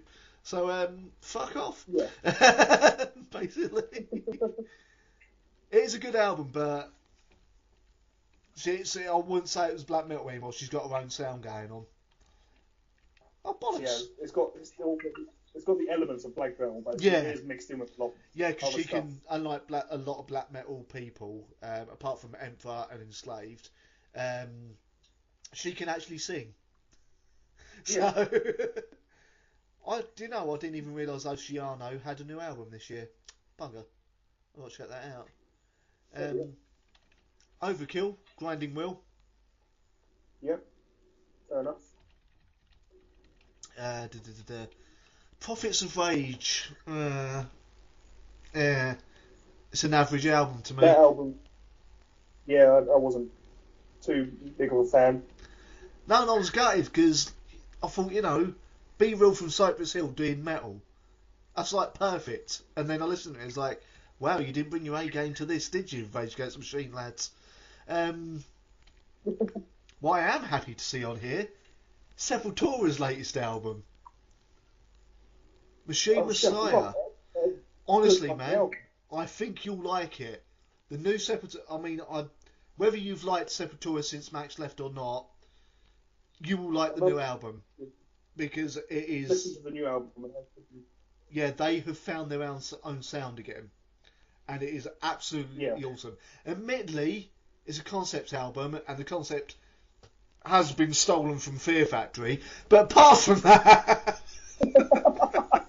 I'm not even joking, man. The whole concept is like man versus machine, which Fear Factory have done about 8 or 9 albums on it now. But anyway... Sixth, The Future in Whose Eyes? Yes. Love Sixth. 6 Feet Under, Torment. An album that... Death metal album that was absolutely awesome and just slipped under the radar for a lot of people. Yeah. For those who are listening who don't know who 6 Feet Under are, 6 Feet Under are the band formed by Chris Barnes, formerly of Cannibal Corpse. When he left Cannibal, he formed 6 Feet Under. However, if you've got to listen to 6 Feet Under, 2 things you need to know. Well, 3 things. 1, their choruses will get stuck in your head. 2, start with America the Brutal album. There's actually 4 things to say, actually, on this. 3, do not expect the same vocals from Cannibal Corpse, because Chris Barnes, he smoked too much weed. I'll just leave it at that. He cannot do those vocals anymore. And 4, they are awesome in their own way. Do not expect Cannibal Corpse. That's all I can say on that one. Although, they are all. As an aside, I interviewed Chris Barnes a few years, last year I think, actually, over Skype. And Chris Barnes owes me a beer. He said it in the interview. So next time they're over, I'm getting my beer out of Chris Barnes.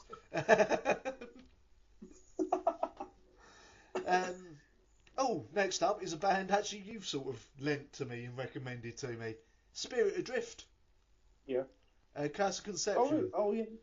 Yeah, their new album came out this year. Yeah. Again, like the one last year. That's not the one you've lent me, is it? No, that was the one I let you is last year's release. Yeah, so I'll keep going and listen to it, and they'll realise all the songs are about 8 minutes long. So it's a case of having the time. Yeah. Up next, Stone Sour Hydrograd. Not an album of the year. Not an album of the year for me. No, I bought it, and they're losing it. They are losing it. I don't know what went wrong, but that album's not very good. Surprised that's on here. Suicide Silence, self-titled. Interesting choice. One, I forgot it was this year. I thought it was last year. I thought it was, yeah. Huh. I mean, it's an album I need to listen to more. Because I didn't out and out hate it.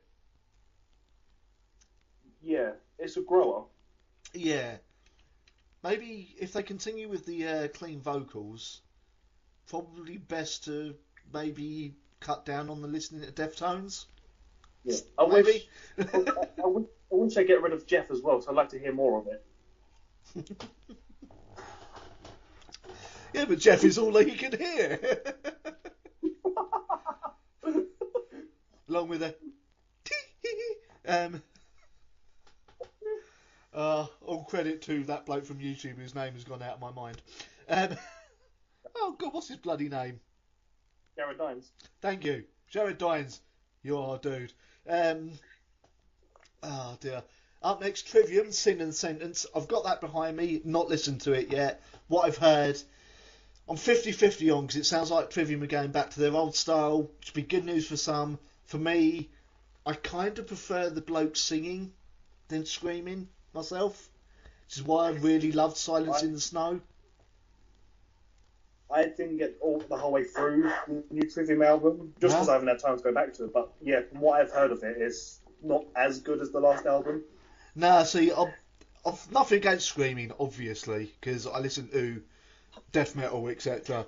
But Trivium, I've always found it better when Matt Heafy's singing, because he's got a great singing voice for that kind of classic metal type sound, which is what Silence in the Snow was, and that album blew me away. And now they're going back to the screaming thing. I'm like, no.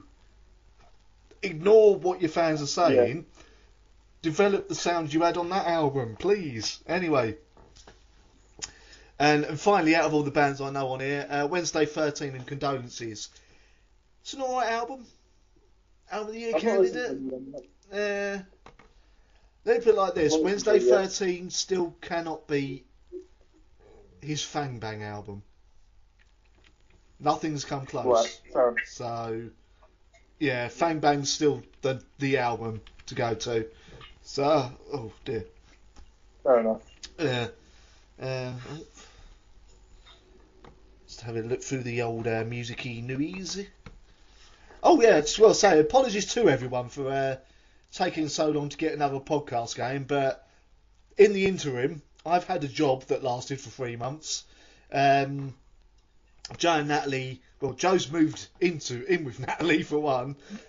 We've also been busy living our lives, and we just never had the time. So hopefully we can keep this going fairly regularly this time. So yeah, we'll see what happens, but we hopefully won't have to disappear for this long. And hopefully, as of next week, we will have the German man himself, the man known as Attic Ghost, back as part of the podcasts. So we will see what happens. Right, see what else is this. Oh, God. Loads of Chester Bennett and stuff that we won't get into because I don't want to invade his family's privacy on that one. I don't care if it's been reported as media. It's not something that needs to be reported.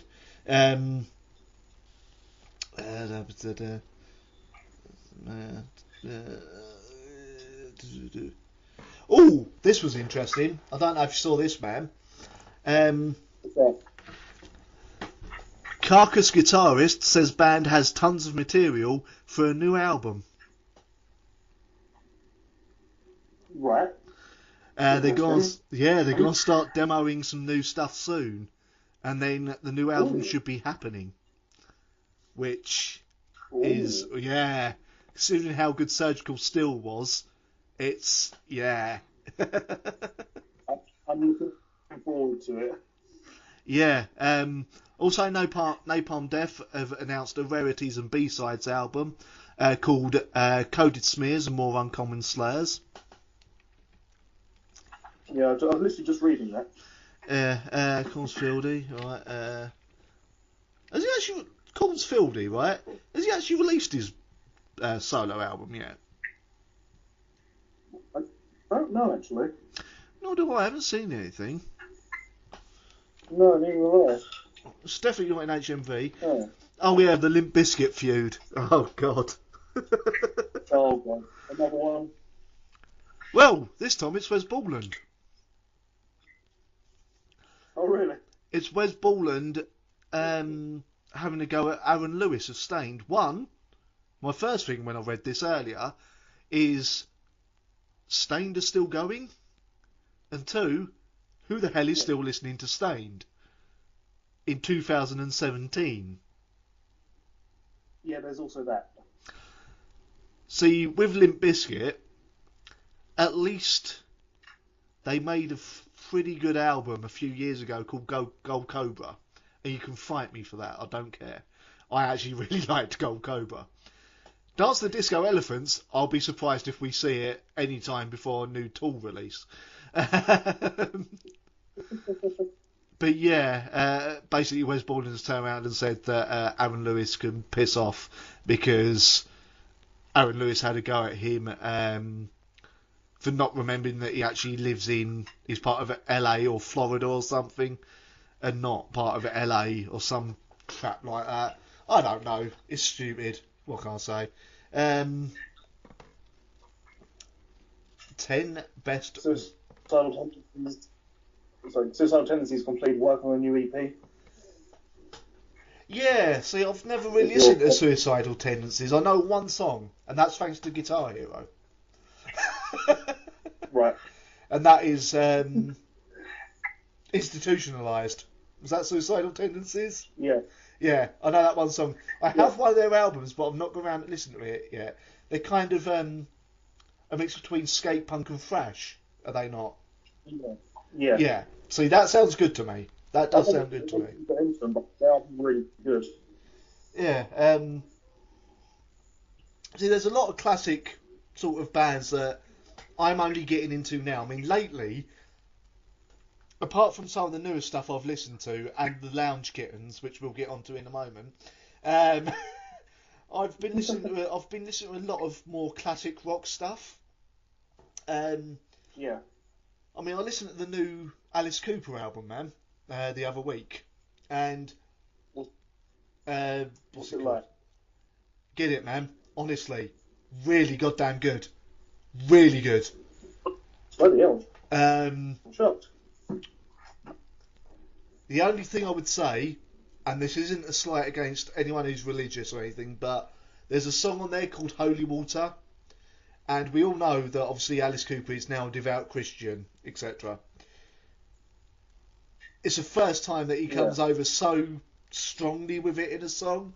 So Holy Water lyrically might kind of get you rolling your eyes a little bit. But the rest of the album is awesome. The rest of the album's awesome. Dead Flies will get caught in your head as well. One of the songs on it. And Paranoid Personality, the first out single from it, really good. The whole album, for 2017, like Alice Cooper album, a lot better than you would expect. A lot better. But apart from that, I've also bought...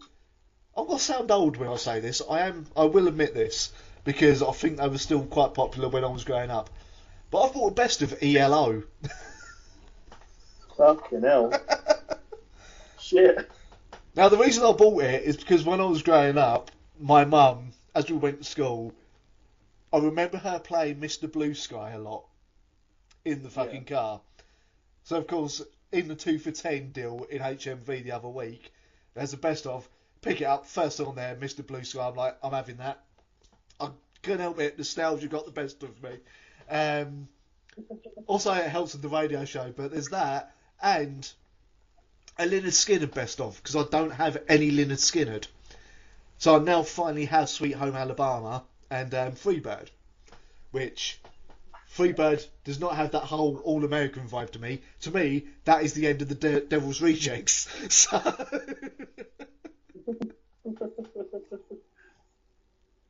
What's more amazing, that Lynyrd Skynyrd album, right, that Lynyrd Skynyrd album, do you know what the cover is? And I'm surprised they were allowed to still release it. I mean, it was in the 2 for 10, it did come out in like 2005 originally, but it's a fucking Confederate flag. Fucking hell. Yeah, the whole CD, the cover, the back, it's a Confederate flag, which is basically racist now. Yeah. Now, it's hard for us to comment on this too much because we're not American. Fair enough. If you're American, whether you believe it's racist or not, fair enough. But I felt kind of... I wanted it for the music inside, but at the same time I felt like, shit, this is really bad. As I was buying it. It's just like, So, I'll say I'm really surprised that's still been released with that cover. Yeah. So, I don't know what to say on that one. But yeah, I mentioned them earlier. I've introduced you to them now. The Lounge Kittens. Lounge Kittens are great. How much of them have you listened to now? I showed Nat, Pogo, Duality, Party Hard. What was the other one? Oh, those three girls? Yeah. Oh, they were good. Jump, Pogo, Pogo, Pogo, Pogo, Pogo, Pogo, Pogo, Pogo. I do love her posh voice for that, I have to say. The best part. They do gigs quite regularly in London, so next time they're touring, if we've all got the money, I think we've got to go. I think we have to go. Because if you look at any of their like interview videos and that, they seem really down to earth as well, so I want to interview them because they've worked with... when I interviewed Benji from Skindred last year, I think it was, I brought them up because he's done a song with them. That hasn't been released, I don't think, yet. And he said he loved working with him. I'm like, this is Benji from Skindred, one of the nicest guys I've ever met in my life. And he's telling me that these girls are really nice. So, you know, I'm more than happy to bring them up, promote them. For anyone who's not listened to the Lounge Kittens, they are three women from, I think, the London area, if I remember rightly. One of them might be from Essex, I'm not sure. And they do essentially lounge reimaginings of rock and metal songs. However, this isn't your Richard Cheese take the piss type style. There is genuine love for those songs as they are fans of those bands. You can tell it in the reimaginings. So, yeah, you'll laugh while listening to Bounce, etc. The cover of Poison, Alice Cooper's Poison and all that, you might sort of get a chuckle out of them. But at the same time, you can feel the love for the songs is there. And their cover of Marilyn Manson's Beautiful People is superb. It has to be said. I've not heard that one. They keep the creep factor in there, the creepiness factor in there. Nice. So, yeah, they do have an album out called Glitter and Sea Bombs or something. Hang on, I'll just have a look because I listened to it earlier. Oh, Sequins and Sea Bombs. Honestly, go check it out, people. And no, I'm not being paid by the Lounge Kittens to say all this. But yeah, absolutely superb. If they play your town, go see them. If you can't get down to see them, go see them, because it sounds like it's going to be an experience. And yeah, I think we need to go see them. That's simple as that, really. Now, what's up next? Oh yeah, the 10 best metal Christmas songs. Oh God. The question is, go for a toilet. how many of That's these? going to take my role. Hey? I'll go to toilet, so that's going to take over for me. Oh God. For this for a bit. So does this now mean that you have donned a fake beard, Natalie? I have indeed. It is a glorious glitter beard. You know that. Why do I feel like that would suit you? That's what worries me. Well, would. I think I'd look absolutely majestic. Well, we've seen you with the blue beard to join my adverts on there for the show, so you know. Yeah. Oh dear. Are you now? Have you got to pop out again at any point? No, I have my friendo. Hello, friendo. Hello. She is called Amber. Hello, Amber friendo. And that's Ronnie. Hello, Ronnie Friendo. Hey. Recognition. Amber friendo, if you wish to get involved in this podcast, you are more than welcome. So kind. Man, do you know what? I'm trying to gauge how much of a bleeding delay there is on you hearing me and it actually coming back to me. I think there's a small one. There is definitely a small one. If anyone who's just come back to hear us saying about a small one, we're not talking about the size of my penis. That's like my one. Well, maybe. I mean, we didn't use the term microscopic. Oh, fair enough. So...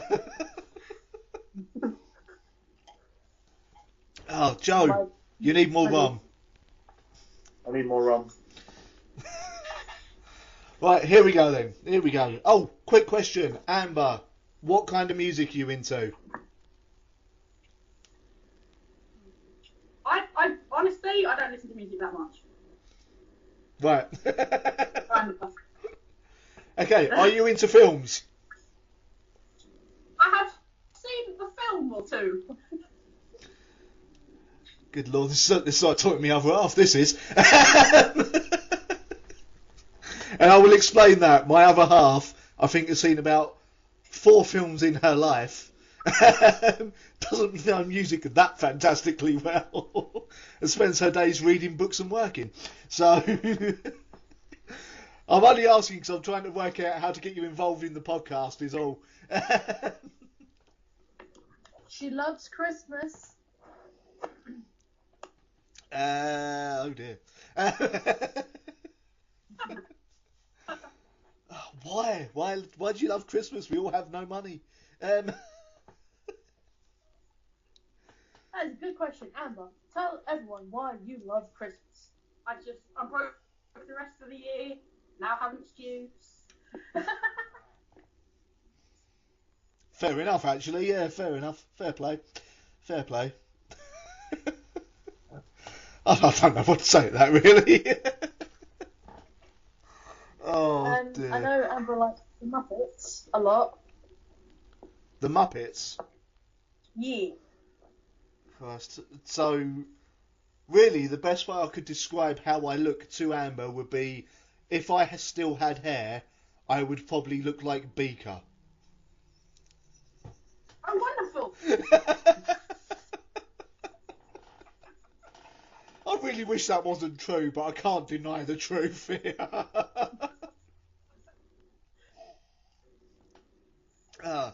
Anyway, yes, you are listening to the Psychosin Podcast with Natalie, Joe, and new addition to the podcast, Amber. who I pointed at, and yet I don't know where she is, and you can't see me pointing at her anyway. Amber will be probably speaking in the background at some point if it's something she feels she can comment on. She's more than welcome to. Natalie and Joe will be speaking as well. We are about 2 hours into this roughly, and we are about to speak about what has been put up as the 10 best Christmas metal songs ever. Now, what I mean by talk about this is how many of these have we heard? Corey Taylor and The Darkness, and that is probably it. And Darkness isn't even metal. I was about to say Corey Taylor's Xmas, and that's fucking it. Really? Natalie, you sure? Because I can think of another Christmas song you may have heard of. Is it Nightmare Before Christmas?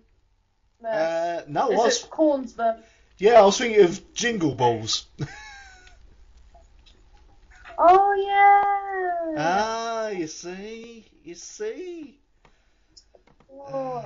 Why is this not the name of the song? What, Jingle Balls? I don't think Psychosin have a Christmas song, strangely enough. I thought They're probably too busy playing with socks and dogs. and Actually, tacos. saying that, no, they do have a Christmas song. It's a Christmas song done in the style of Rammstein, and I can't remember what it was called. Oh, I've seen that. See, you've brought up Dogs Like Socks now, and there's bad news on that front this week. Right. About one of the dogs in that video. Oh, do they pass away? Yeah. No! Yeah, they only gave the name. They didn't say which one it was, whether it was the black and white one, or the brown and white one. They just put up rest in peace and the name of the dog. It's really sad because they're both really bloody cute puppers. So I was quite gutted to read that, to be honest with you. Yeah, I don't know. I think they both belong to the singer, if I remember rightly. So yes. Yeah. I'm sad now. Yeah, it weren't. You're sad. I read that as the first thing in the morning on Facebook. Only thing I felt. You've made me sad. I'll probably make you sad by just existing, to be fair. No. Oh dear. Oh. So 8 quick swig of alcohol. Let's have a look. What are the 10 best metal Christmas songs? Yeah, I looked through that. There was about 2 I recognised, so we'll skip that. Bloody hell. Well, I think we're all fucked. I genuinely can't think of. Yeah, I think you've named the 3 Christmas metal songs I know. Jingle Balls by Korn, Don't Let the Bells End by The Darkness, and the other one. I can't remember what it was. Is it the Corey Taylor one? That's the one. Thank you. Which I think was called Fuck Christmas, if I remember rightly. Yeah. So, yeah. No, I genuinely can't think of any other metal Christmas songs that were any good. Although people will probably argue with me about the Darkness one being any good, but anyway. Oh, dear. So, yes, what are we looking forward to next year, films and music-wise, people? I'll let Amber go first because she hasn't hardly said anything. So, Amber, Yeah, but what are you looking forward to next year? She doesn't listen to music, apparently, so it's a bit unfair. Tom, it's not metal. That's alright. Right. I'm trying to think of any new films that are coming out next year. What about music? I'm looking forward to Avengers.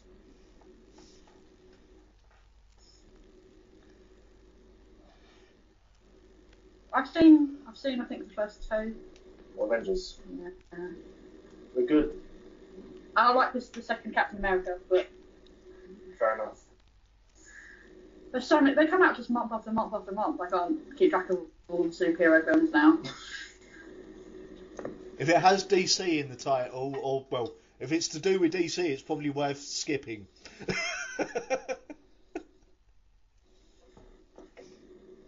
Yeah, true. Apart from Justice League, if you're female and you happen to have a thing for the guy playing Aquaman.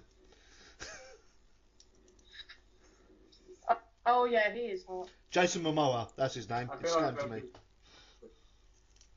He is a good-looking man. He's starred in some crap though. He really has. He starred in a film with Sylvester Stallone a few years ago, and it was pretty bad. And so, I think he was also in the Conan reboot that was pretty bad. I love that. Why? It was awful. I loved it because I was sick of everything being Arnie Schwarzenegger. Ah, see, I'm an 80s kid. I love Arnie Schwarzenegger. So, although the best thing in it was probably Jason Momoa, to be honest with you. And not in a pervy way, just acting-wise. He's the only one who seemed to be able to act in that film. So...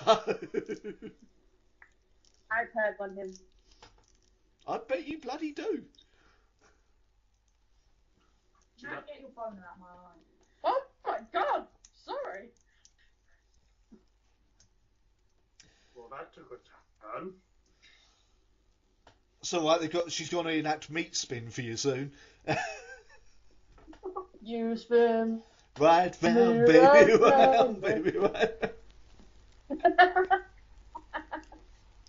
It is now being copyright strikes. Ah, shit. This is probably copyright strike earlier when we were singing A Little Spanish Flea. So Right. there was a little Spanish flea. Oh, it will not leave my head, you bastard. Anyway, yes, back to the original question, because we all cut Amber off.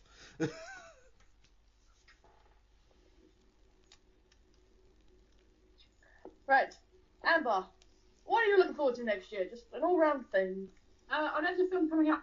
I think it's called Ready Player One. Oh, based on the book. About, Yeah. yeah, the book. But I've heard the book was really good. The trailer looks really good. It's all about overpopulation and VR. So. Interesting. Yeah, I've still not read the book, so I've got to get round to that. The only thing I've read recently was Ashens of YouTube fame first book, and I'm currently reading a Clive Barker, sorry, A to Z of horror book.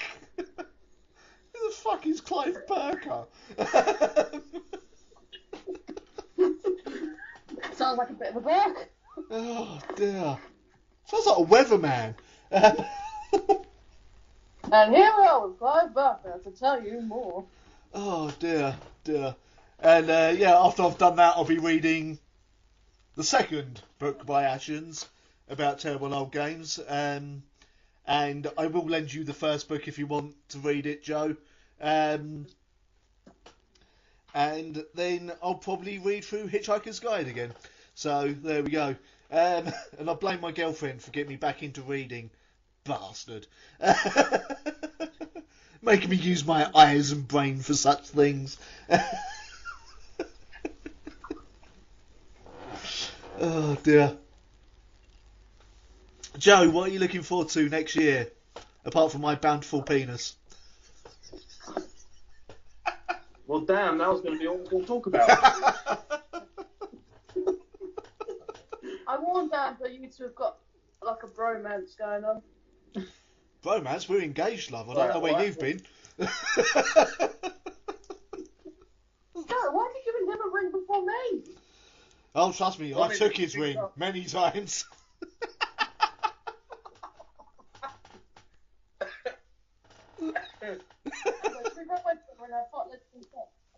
Oh, my dream. This podcast has got weird. It's got a wee bit sexual. I'm posting this. I'm putting this podcast on RedTube. Don't think it's allowed on now. Oh God, what am I looking forward to next year? Yes. Well, probably 20 superhero films that are going to get released, or including Avengers: Infinity War. Right, that's up until May. What about the rest of the year? Okay. Although talking about superhero films, aren't we getting Got like? mine and that's first in March. Aren't we getting like a completely different timeline reimagining of Batman again next year? I don't know if it's a face palm or not. We are. It's either a Batman film or it's going to be a Joker film. And it's going to be completely separate from the same timeline that's doing the Justice League timeline. Just to confuse the fuck out of everyone. It's going to be a different person playing Batman, a different person playing Joker, as opposed to who's going to be playing Batman in the next main timeline of movies, and who's playing the Joker in that main timeline of movies. Because, you know, DC want to be really, really difficult.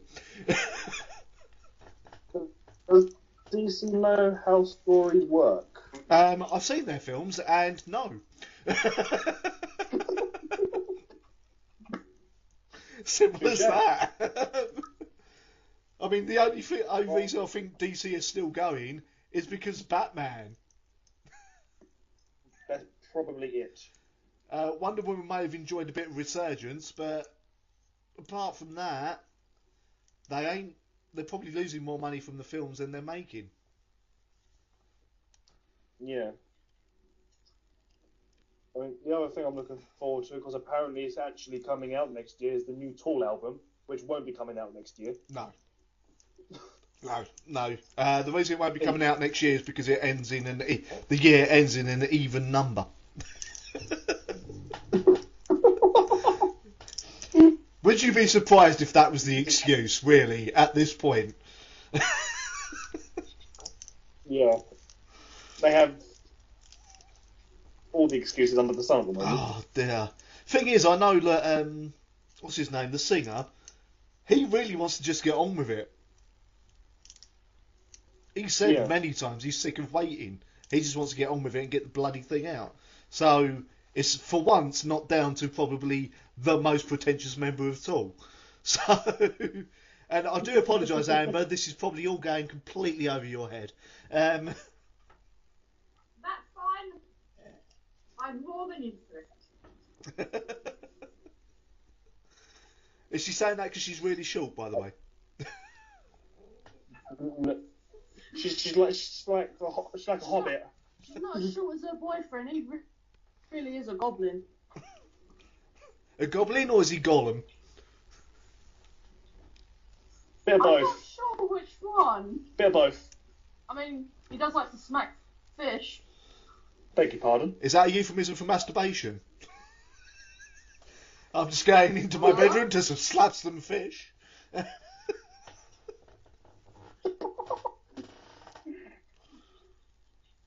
don't know what's actually being released next year. Apparently some fish. I'm looking forward to Fish next year. I shouldn't say that, because there is actually a solo artist called Fish. So... I'm also looking forward to the reboot of Fish Fingers. Directed by Zack Snyder.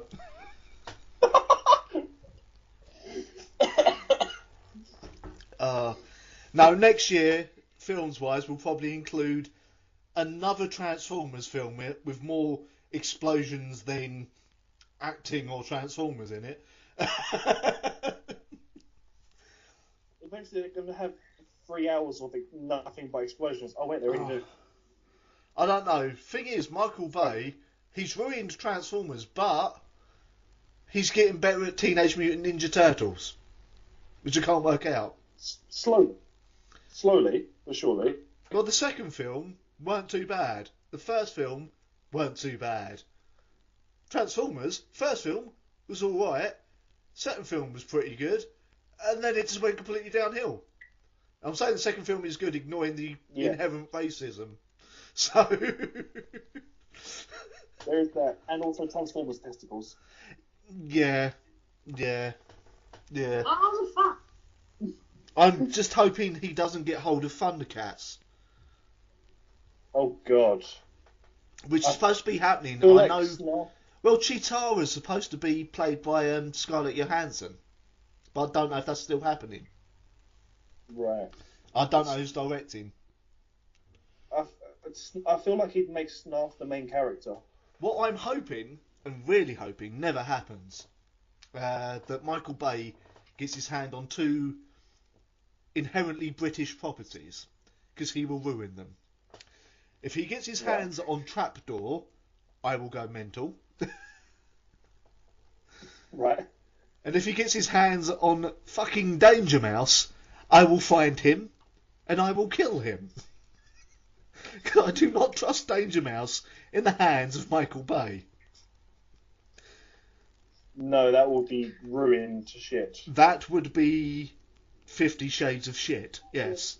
So, yeah. That's already existing. Eh? Fair enough. 50 Shades of Shit already exists. Yeah, you got the next film out next year. Exactly. More shit. Oh dear. Room for shit. Then. Anyway, yeah, what people looking forward to next year, music wise, film wise, books wise, Zeppelin wise, I don't know. Do you know what's coming out next year, Swigs? Because I don't. What horror films? There's meant to be I think there's meant to be another Insidious. I think. I don't know. I don't know about that. Possibly. I swear there was either another Insidious or another Conjuring. Might be both. And I know they're planning on giving the Nun from Conjuring 2 its own film. That's Conjuring 3. I thought that was on its own, just the Nun. It's the confirmed to be Conjuring 3. Insidious 4 is called The Last Key. Okay. And there's a trailer already up for it. There's going to be an Annabelle 2, apparently. I thought that was already out. Was. Yeah. Really? Yeah, it came out this year. Oh, fuck It me. got surprisingly good reviews. Let me have a look. Annabelle 2. Has it come out? Yeah, it did come out this year. Yeah. Annabelle 2 exists. Oh, Yeah. I kept thinking it was coming out next year. No, Annabelle 3 It got surprisingly. is next year. Oh, Annabelle. And it's called Creation. I was only half wrong. I'm looking forward to Wrong Turn 27. I thought that was last year. That's probably going to be. Oh, yeah. So what's next? Wrong Turn 32, yeah? Yeah, about right. No, next year we've got a new Halloween film, which is going to be interesting. No. Well, the reason I'm saying this is interesting is because they're ignoring everything that happened after the first or the second film. Basically, Right. It's just going to continue from after Halloween 1 or 2. Which is fair enough, because it started... If you've seen the Halloween films after Halloween 2, apart from Halloween 3 being interesting because it had nothing to do with Michael Myers, it started getting really weird. It was all to do with, Michael Myers is cursed with the sign of Thorn, which is something to do with the devil or some bullshit. And it all got really, really, really dumb. So it needs to get rid of that shit. And then he ended up in a kung fu fight with fucking Busta Rhymes at one point. And, no. Wait, what? Yeah, that was Halloween Resurrection. Oh, Jesus. Which I saw at the cinema. Basically, it was done as a hidden camera thing in a spooky house, and they were filming it. Like, the film crew went in there, and Busta Rhymes was the cameraman, and they didn't realise that Michael Myers was in there, although it was rumoured. And then Michael Myers comes out, kills everyone, and yeah, Busta Rhymes kung fu kicks Michael Myers, and it's so very dumb.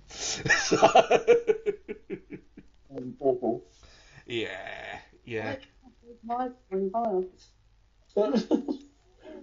What was that? I think I'd want Duke Nukem punch a dinosaur. Oh God! Again. Oh God! No! Don't remind me of that. Christ! I can't remember the name of the film now. I'd rather watch big Scottish man in kilts throwing Amber's boyfriend across the field. So Braveheart remake. Midget tossing. Braveheart remake or Highlander remake.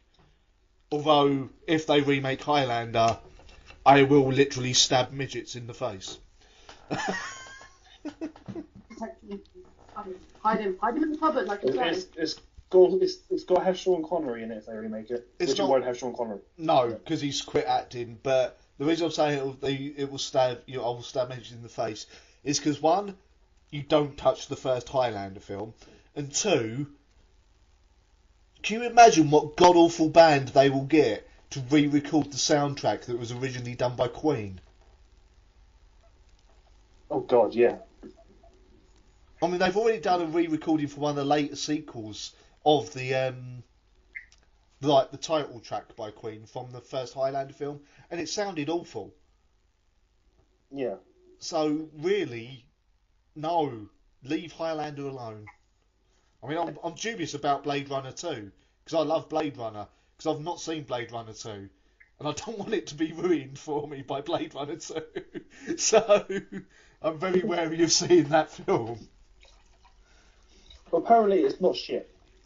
That's better than I was hoping for. What also was surprisingly not shit was Triple X3. I've not even seen the first two, or if I have, they're completely different films. It's Vin Diesel what you're probably being. talking about. It's basically Vin Diesel being action star again. You know, Oh, the okay. one thing he's good at. Yeah. So yeah, it's Vin Diesel being a action star whose character is basically full of himself prick. So yeah, he nails it. So then,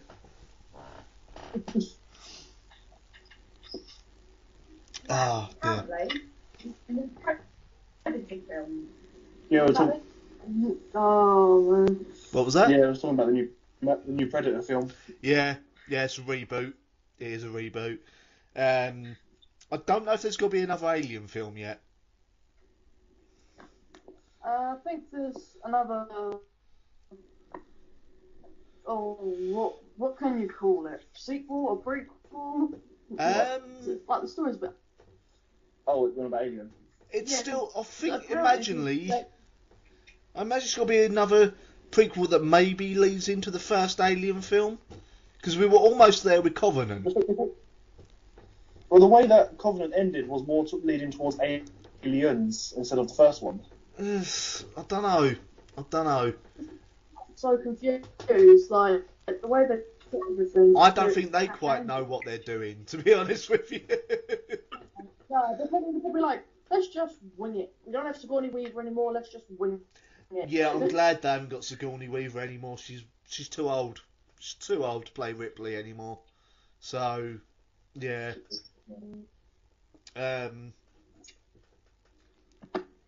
Yeah, I don't know. And I saw an advert, like a trailer for this film, and I immediately thought it was shit because it had the lead singer of Black Veil Brides in it. Oh, American God. Satan. That's it. Apparently it's really good. I mean, it has the guy Ben from Asking Alexandra, and he's cute, but As I say, it's got members of Asking Alexandria in it. I know that. Yeah, I'm 50-50 about that film. I am 50-50 about that film. I'm still gutted that that Tim Burton remake of Charlie and the Chocolate Factory, Johnny Depp, who played Willy Wonka, that was originally meant to be a Marilyn Manson. what? Still wouldn't have fixed the shit script. No, but Marilyn Manson was all signed on to do it, and then he realised that it coincided with him having to tour, so he couldn't do it, and he was gutted. Oh shit. because it's the role he's wanted to do his entire life. I just imagine Marilyn Manson in his complete full stage glam, and then singing a nice song to encourage kids to eat chocolate while waving a cane and wearing a top hat, and I just can't stop laughing. If you want to see that, watch what's the name? There is a music video of that. First album, Marilyn Manson. There's a music video. I think it's called Dope Hat, where he basically plays Willy Wonka in it. Bloody hell. And he does it well. Oh, God. He does it really well, but it explains why Johnny Depp is so weird in that film, because he was trying to be Marilyn Manson. Yeah. That's why he's so weird in it. It's not just the script. Also, the songs probably would have worked better with Marilyn Manson's voice, to be honest with you. Well, I've done. Bear in mind the first Marilyn Manson album, the very first song on it is a cover of, what's it called? The boat song from Willy Wonka. I never knew that. Yeah. I've never been a huge Manson. I am and I'm not. I was during the 90s, because I'm old. I was up until the album after Hollywood. Then he lost it for 3 albums. Then his album before the new one come out. I listened to it, really enjoyed it because it was very sort of 70s rockish. I'm making myself sound about 50 now, I'm not. And then his new album come out, and again, I really enjoyed it because it's got elements of other bands that I like Killing Joke and all that on there. So he's getting back in my good books. But yeah, he had a few years where he was an utter wank. So Yeah. oh, what's the alarm for? I have to take my crazy drug. The cocaine's ready then. Yeah, go take cocaine. I ain't got a straw. What? Yeah, if you sniff it through a straw, it's apparently stronger, man. Mm. I'll say apparently because I've never done any drugs in my life, so. Yeah, we might have to like. I'm gonna have to go gangster on this shit and roll up some notes. Have we even got money? That's your first problem. Do we even have money? Well, no, that's why we have drugs.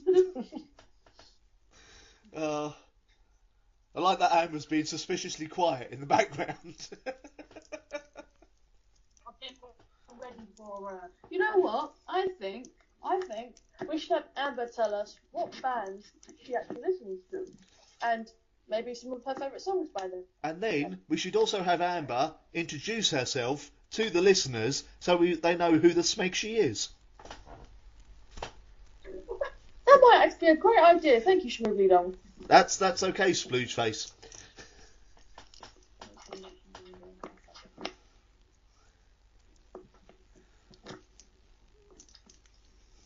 Hello. Hello. So I basically listened to like 4 bands. And that's about it since about 2005. So I Go ahead. I listened to Fall Out Boy, Panic at the Disco, a little bit of Rise Against, and a little bit of The Used. So you must be looking forward to the and a new. little bit of Maroon 5. You must be looking forward to the new Fall Out Boy album next year, then. Yes, I have purposefully not listened to a single song, so I can listen to a whole new album. You said a little bit of Rise Against. Are we talking about around the time of Give It All and everything, all their anthemic songs back then? Suffer and the Witness is the one I like to listen to the most. Fair enough. I don't know. I really don't know that band that well, to be honest with you. I should do better.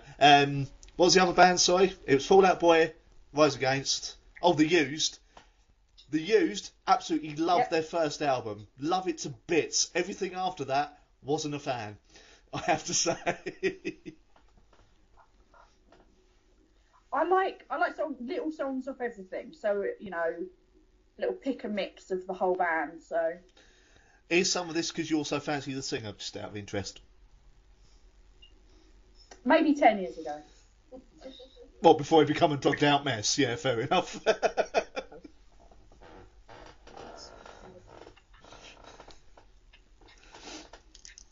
And what was the other band, sorry? Panic. Oh, The Panic. Disco. Have they got another album coming out? It's got to be about time, isn't it?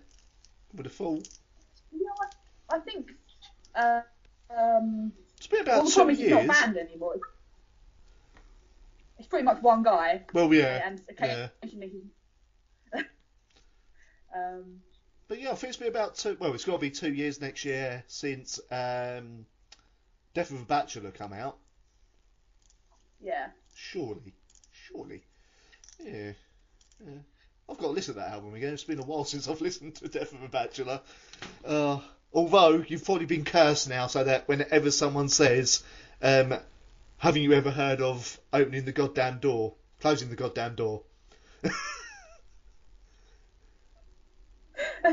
Yeah, I can tell already. You're laughing, so you know you tried not to say the rest of the lyrics.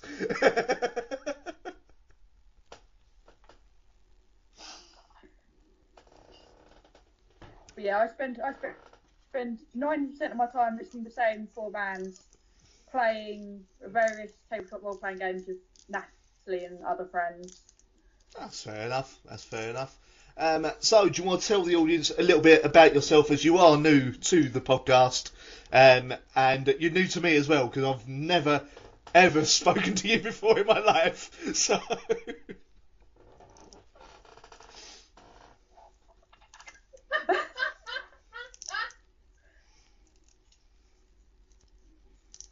You enjoying your crack over there, Natalie? Oh no, it was brilliant. As soon as Ronnie said, I've never spoken to you before in my life, the rat just made a squeaky sound as if it was answering him. Also, you probably shouldn't say enjoying your crack over there, Natalie, because it sounds like you're accusing her of masturbating. Oh, I like a good crack. Oh dear. This is definitely going up on Pornhub. There's no other place I can post it. We'll be up there with the new Steel Panther video. Yeah. Oh, yeah. Anyway, Amber, do you want to tell everyone a little bit about yourself?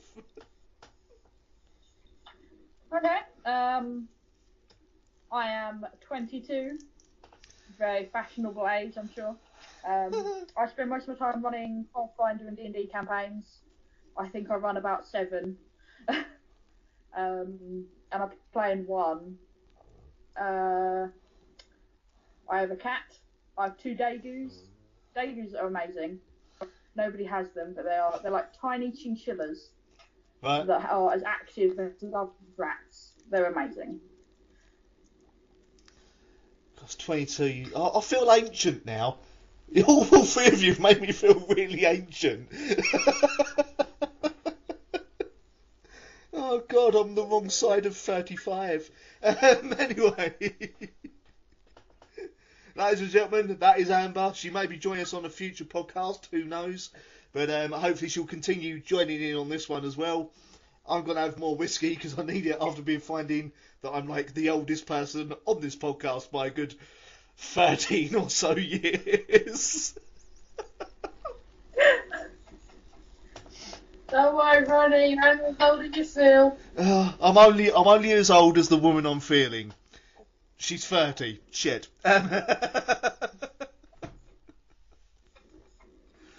I'll say she's... It was, not 13. Yes, yeah, that if I said it was 13, this would be very worrying, and I would be Jimmy Savile. Not on Pornhub anymore, it's now on Dark Web, this podcast. Bloody dark web, that's a load of bullshit, isn't it, really? Oh, sounds like something like a 12-year-old goth will come out with. Where you going? I'm going to the dark web. Oh, dear. Anyway, yeah, right, back on point. Oh, yes, Joe, did you listen to the cover of I'm on a Boat by Lagerstein? I knew I was forgetting to listen to something. End up listening to the whole All for Rum and One for album again. Ah, see, that's the album I haven't actually listened to yet. I listened to the first album, which is the one that has I'm on a Boat cover on it. Yeah. And yeah, it's really, really bloody good. Trying to think whether we could... Do we think we could get Amber into some pirate metal? I've shown Amber Lard this time before. She never gave an opinion. I don't know what she was on, and she was, I think her friend was, what the fuck? She says, I knew a lass with a great round ass. Yeah, no. That's all. She clearly needs alcohol before listening to it, which is the best way to be with power metal, pirate metal, sorry. And power metal, actually, for that point. Yeah. I didn't think of Live this time when I played it before. And the piratey ones when we was playing card games. Right, you really enjoy it? Yeah? We're another band that Amber likes, it's Six. And she liked Helvetii. I think I'm biased because there's a hot ginger in it. We are, Right. there's a hot ginger in it, did she say? In Helvetii, yes. Oh, what, Quiggle? Yeah. So, is this where I don't tell her that I've already met and interviewed him then?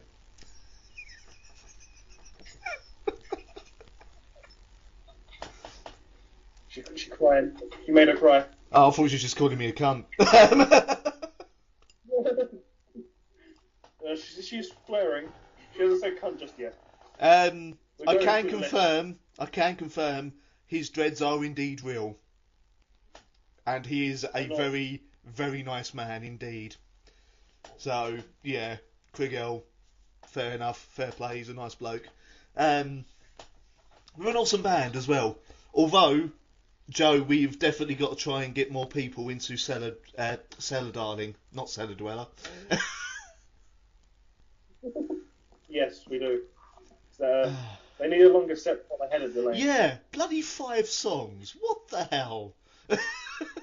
Hello. I'll just elaborate for people listening to this. Yeah, me and Joe here went and saw Delane on their Dance Macabre tour, which was, Christ man, it was almost 6 weeks ago. And What was it? basically, you had Cellar Darling, which is Anna, who used to be in Helvetii, along with 2 other members who also left Helvetii at the same time, to form Cellar Darling. Along with Lionheart, who are a little bit lesser known here in the UK, I think. Cellar Darling were the opening... Band Serenity. Yeah, Serenity. Sorry, the album's Lionheart, isn't it? Cellar Darling were the opening band and got 5 songs. 5 goddamn songs. And, like, you can look around in the crowd, and don't get me wrong, Serenity were good. Serenity were really good, in fact. As cheesy as they were, they embraced the cheese. It was like a man sexually attracted to dairy products. But anyway... Oh God, I can't post this anywhere now.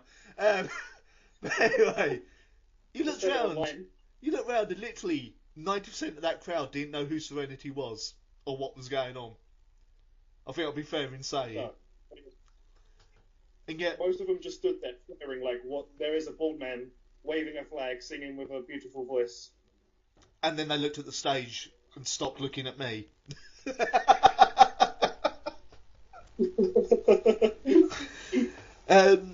So yeah, I was a bit gutted actually, because me and Joe here thought Cellar Darling would be like the main support. So yeah, it was a bit of a weird one. Hopefully they'll be back soon. Sadly, can't really get an interview with Anna as much as I'd like to. That's the wrong word. Interview stroke kidnap with Anna. Wow. That help after the word rape. I know. That was wow. That was impressive. Right now. If I weren't already barred by interviews from Nuclear Blast, I am now. You just have to sell this on like in the back alleys of the internet. Oh, Christ. Oh, I don't even know what's going on in my brain, man. It's bad. But yeah, Cellar Darling, go check them out. If you're a fan of Helvetia, you probably already have. If you're a fan of folk stroke prog metal, you'll enjoy them as well, I would say. I'm glad to see Delane getting bigger, I have to say. I'm glad to see them getting bigger. Because they're kind of the goth band that should probably be at least as big as Women Temptation over here. Yeah, definitely. So also, the set list they had was an interesting choice. Yeah, but most of that was... Bad. I think most of that was because I had to have the songs with Marco on. Yeah, that's true, because they did have Marco turn up. Yeah, Marco from Nightwish was with them on this tour. A man whose voice is absolutely incredible, but man, he cannot speak English that well. No, and yeah, I was shocked. He sings English better than he can speak English. Yeah, which, considering he's been in Nightwish for Christ knows how long, was shocking. Really shocking. Since what? I think he's been more. Yeah, I think he has actually. So yeah, and well, obviously I think he's been over here with is it Night Flight Orchestra or something? His covers band he's in. Yeah, I think so. So it's a bit weird, but yeah. If you haven't checked out Delane, go check out Delane. Go check out Cellar Darling, and go check out Serenity because they were surprisingly good. Even if the singer looked really annoyed afterwards. You saw him in the crowd and he had the face of a slap. Yeah, he really did not look happy. So It was like this morning. Yeah. It was actually me walking around with no hair. I thought so. And then, bald like your dad. Ronnie's my dad. Father? either I'm his dad or my dad's his dad. He's my brother. Oh dear. Dear. Anyway, yeah, back to other things. Is there anything else people are looking forward to coming up in 2018? I'm looking forward to figuring out what that noise was in the background. That was my chair creaking because my chair's fucked. Okay. What is being released next year? Do you know? I'm looking forward to seeing Bertie. Oh, my name's Dog. Yeah. Looking forward to seeing my name's Dog. That's fair enough. You also know there's a new Five Finger Death Punch Net album next year, don't you? Oh? And Yeah. Howell one as well. Oh, is there? Yeah. Ooh. Yeah, it was announced oddly enough by a tour poster. They're playing a festival. I can't remember which one it was, and it said special album release show. Oh, fair enough. And I genuinely think that's how they announced it. Probably. Powerwolf are the power metal band who are like werewolves or something, aren't they? Yeah, and everything sounds like it's done in a church. Yeah, quite fun. I've still got to see them live. I might have to. I don't know what label they're on. I'll have to have a look. Give me like 2 seconds. Let's see them live. Tell Ronnie how they are live. They are fantastic live. I saw them live when I went to see Epica as well, so it was a real good show. They're on Napalm. They're on Napalm. I can meet and interview them. Take me with you. I can see them for free. Oh yes. And I'll probably have the album about 2 weeks before it's released. Please take me with you. We will see. I've got so many people trying to get me to take them to things that it's getting a bit difficult. Also depends how well it sells. If it sells really well, their gigs, I won't get the +1. It's that simple. If it doesn't sell that well, or they're not getting bands like Kerrang and Metal Hammer that interested in doing interviews, then I'll get the +1 and that. but nothing's ever a certainty. Some of my interviews have been pure luck, to be honest with you. So, I mean, there's been bands that I've interviewed that even I've sat there and thought, how the bloody hell did I manage this? Krigell was indeed one of them, actually. So, yeah, we'll see. Shall see. Although I've made a good impression on a few bands. Cobra, hopefully I'll always be on their guest list if I want it. And the Birthday Massacre. And hopefully bands will come off Nuclear Blast soon enough. Like Fear Factory. That'd be nice. Fear Factory, if you want to, come over to Metal Blade, because they're the better label, and, I can then interview you in person, stroke fanboy out like a bastard. That would be really nice. Honestly, I would probably have to take... What you said about Anna? Say? What you said about Anna, kidnap and rape Fear Factory? No. Yeah, no. No. But I would have to take you or Natalie to make sure I stayed fairly normal if I was interviewing Fear Factory in person, especially if it was the singer, because slight idol. Same with Devin Townsend if I ever got that as well. Hopefully Kitty are coming back next year as well. That'd be nice. That'd be very nice. But you're not stopping me from, maybe taking the singer of In This Moment home with me. She is beautiful. Yes, she is. I feel like Lynn would help you on that one. Oh, I would. Honestly, she's closer to my age, so yeah. Same with Christina Scarbia of Lacuna Coil as well. If she weren't, dating the guitarist of Slipknot, then yeah, I would. She pretty too. She pretty. Have you seen the singer of Birthday Massacre? Oh. I'm about to do a Google. Chibi of the Birthday Massacre. Or you can just look at my user picture on Facebook. Fair enough. She is hot. She is a curvy babe, and she is lovely in every sense of the word. Absolutely brilliant interview. Really, really nice. Really cute. She's only got to be about 5 foot tall or something. She's quite short. And she's far from flat-chested. So there we go. Bloody hell, money. You and your boobs.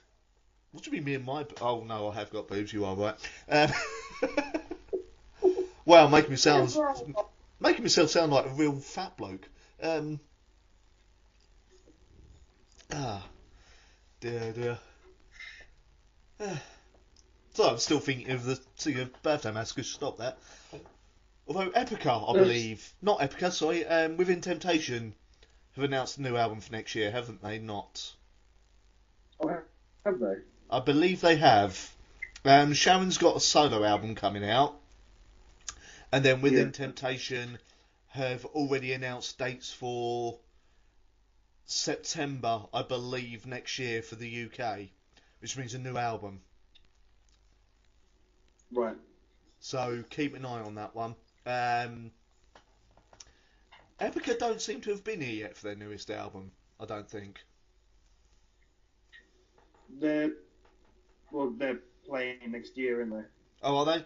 Oh, fair enough. Oh, yeah. That's what I was going to look in up. April. Something else of discussion-wise. Amber, you are welcome to sort of speak as well if you want. You are.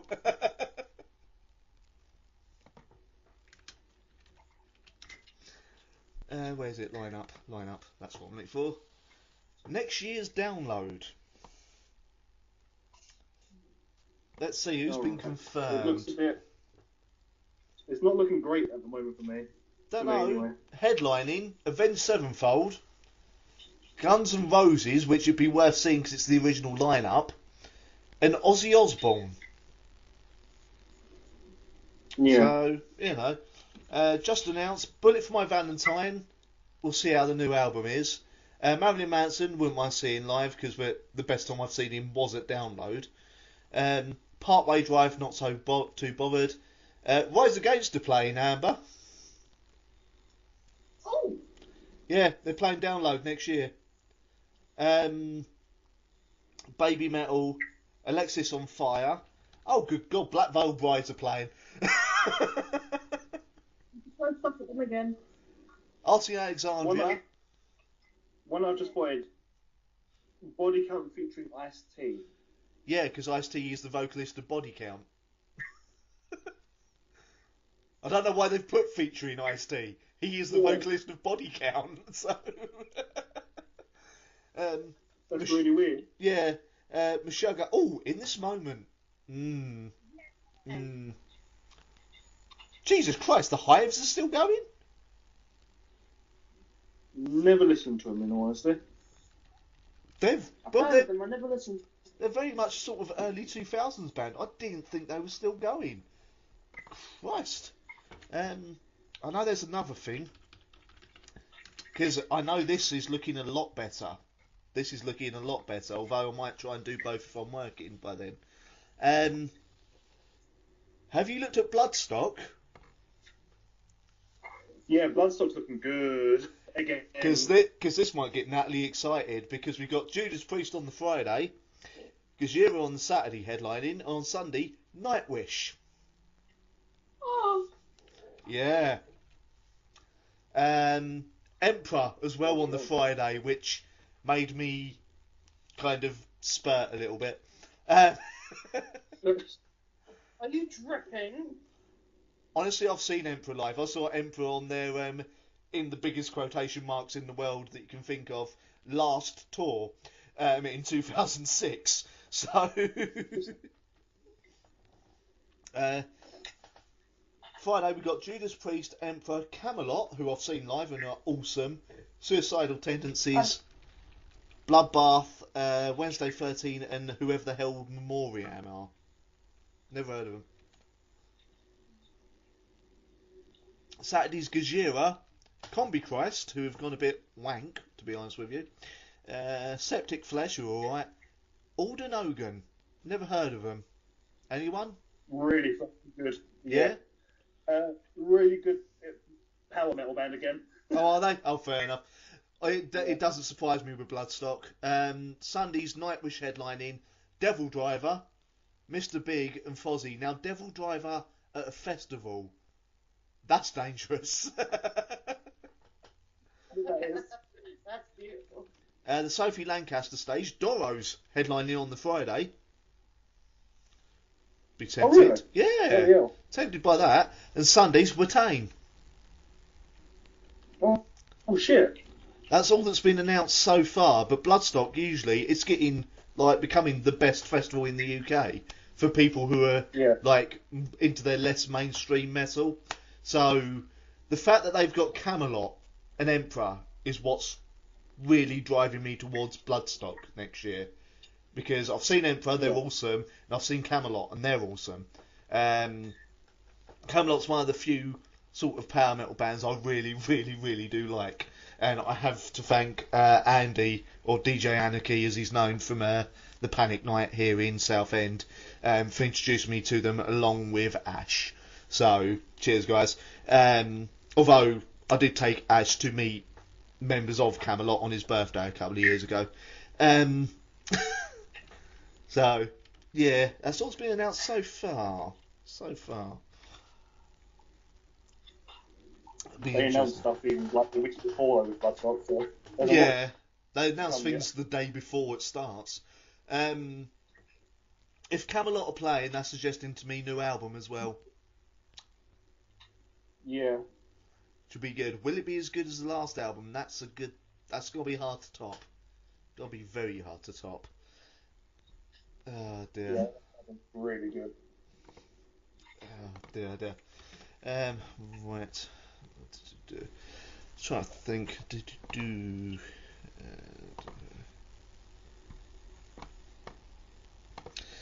Right. Right. Trying to think of how to end this podcast. We've been going for a while now. Right. Think we'll have to end on another top 10. Oh. Let's go for your top 10 songs ever. Oh, fuck. Why'd you do this? From all of you. Yes, Amber, you too.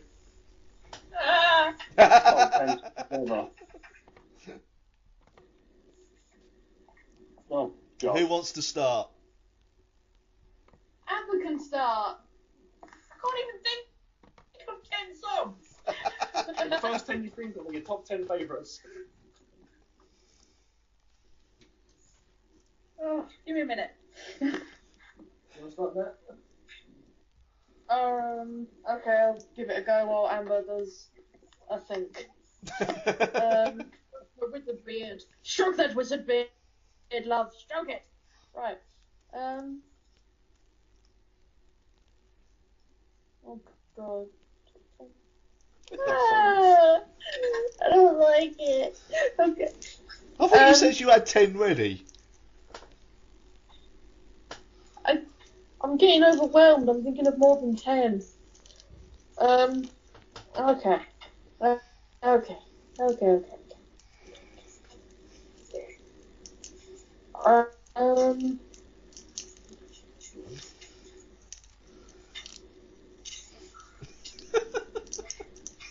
Gotta love it when you put people on the spot like this. Oh, being put on the spot's the worst. I like In This Moment, Black Widow. Right? Is that a song? That's an album, isn't it? Yeah, but there's an actual song on the album called Black Widow. I don't know, I've not listened to it for a while. Right, yeah. Trust you like a song that's probably named up like about killing your husband or something. One eye open. Then again, watching two tarantulas try and have sex was really funny. I think Elven King Towards the Shore. Right. 2 down, 8 to go. Don't rush me now. We are talking about current top 10 we like, yeah? Yeah. Eminem and Pink, Won't Back Down. Right. I've been listening to Pink a lot lately. I have to blame my friend Frankie for that. I was gonna say, would this be Frankie's influence?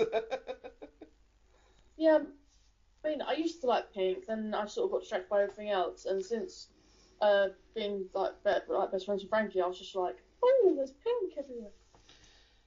Yeah, she's removed me from Facebook. It's a bit weird, but anyway.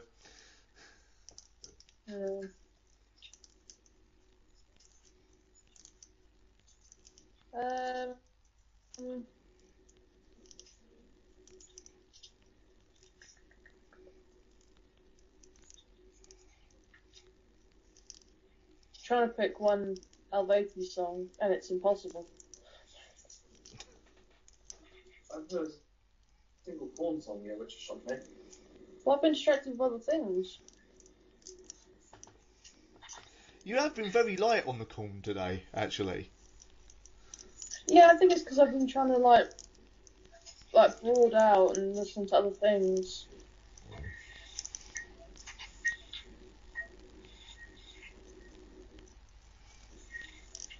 Let's see. There was a little Spanish flea. There's also a song, I Once Had a Last, by the Foxy Boggards.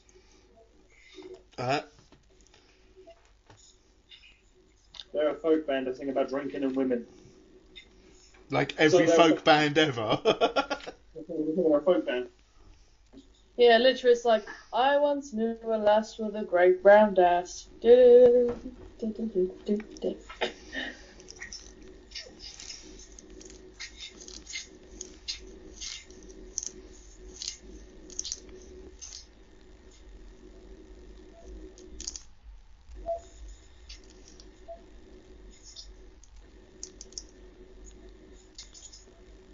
that's what I thought. Yeah. It's top 10 songs in general. So they don't have to be like... There's top 10 songs in general, so they don't have to be from like the last year or so. It could be from any time. The past times. All the times.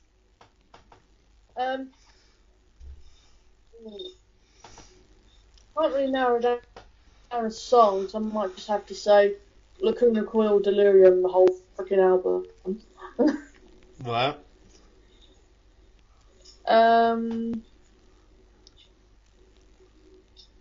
What's that one song of Volbeat that you didn't realise he wasn't singing in English? Oh, the album. Because for some reason I really like that one. Forever. Forever, that's it. Yeah, Forever by Volbeat. You passed me the Epico thing. What I'm trying to song? remember the name of the song. Who done the song Can You Pass Me the Epica bit then? Epico. It was off the B side of their demo.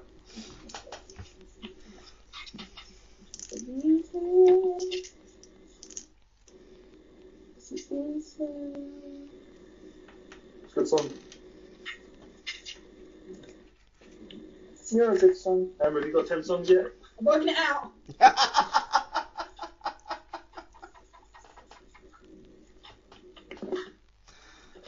You're loving this, aren't you?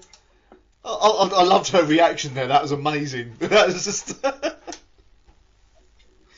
I'm working on it. Universal Death Squad by Epica. Right, you got 3 more.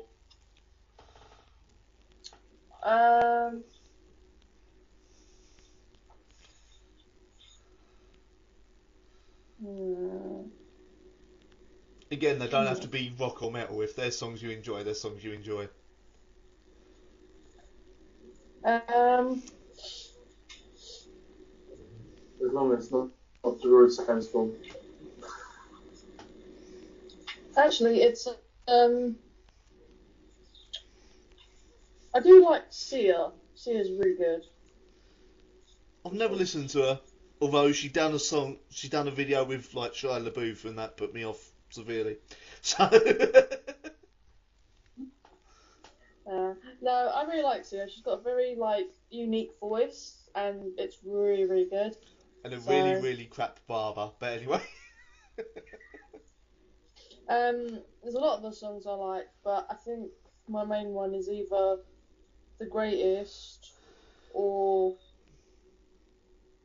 maybe Broken Glass.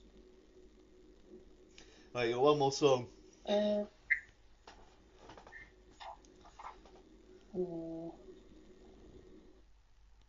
I think it's gonna have to be Despacito, but the version without Justin Bieber. Oh, not the version sung by the Rubber Chicken. It's got to be the Rubber Chicken version. No, it doesn't. Yes, it does. No. It's the best version. It made me enjoy the song. That's because you're a shit. Oh, fair enough. Then again, me and Frankie kept swapping out some of the words and going taco burrito. You fucking played that song too much. Yes, because it's upbeat and it gets you moving and it makes you happy, even though you don't know what the fuck they're saying. And apparently the song's really dirty. No difference to every Rammstein song then. Right, who's going next, Amber or Joe? You got 10 songs? I've got 10 songs. Okay, I've just got 10 songs. And this next I'm going to do my 10 songs. Okay. My 10 songs are Good Grief by Bastille, That. Colourful by Panic at the Disco, and Emperor's New Clothes by Panic at the Disco. Right. Survive by Rise Against. Chilly Down, which is on the Labyrinth album, because I got the soundtrack for the film. Sophomore Slump or Comeback of the Year by Fall Out Boy. Come Undone, which is The Used. Heart Attack, which is Sum 41. Lying is the most fun a girl can have without taking her clothes off, which is also Panic at the Disco. And has a really surreal video. Yeah. When Water Comes to Life, which is by Cloud Cult. She done it. She got 10 people. Well done. Right, Joe, the pressure's on you now, man. He's halfway there. Is he living on a prayer? Whoa.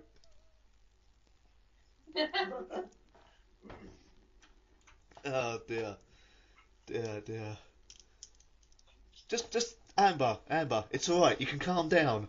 You know, it's not life or death. You sounded really, really stressed as you were saying that. Oh dear. Dear. You'd think in all the time that Natalie was going through his, Joe would have, you know, worked on his like Amber did, you know? He was just sitting there tapping, humming, twiddling his thumbs. We'll get two more. I suppose you aren't saying like every Stratovarius song. No, some are too cheesy for even Joe. Joe has currently been obsessed with Stratovarius the past week. Stratovarius is on there for one day. Yeah, but Joe, eagle fly free.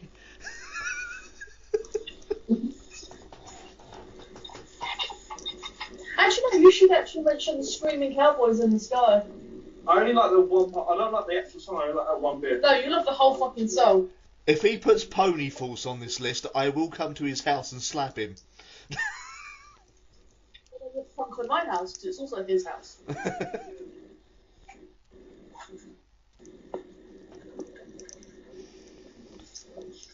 Are you done yet? Got to remember the actual song. That's it. Oh. You know what? So what's that going on there?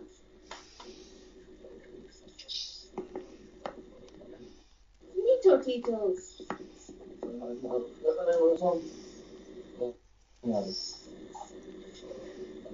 Yes. So I'm done. He's done. I'm done. He's done. So, 3 of them are by Insomnium. Right. One of them is a melodic death doom metal band. Who? Did you And cut they're out? good. Oh, Insomnium. Oh, right, yeah.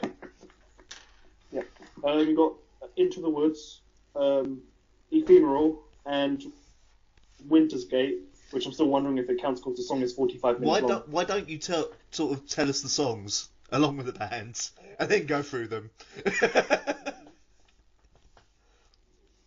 I did. I said all 3 of those are Insomnium. You didn't say the name of the songs.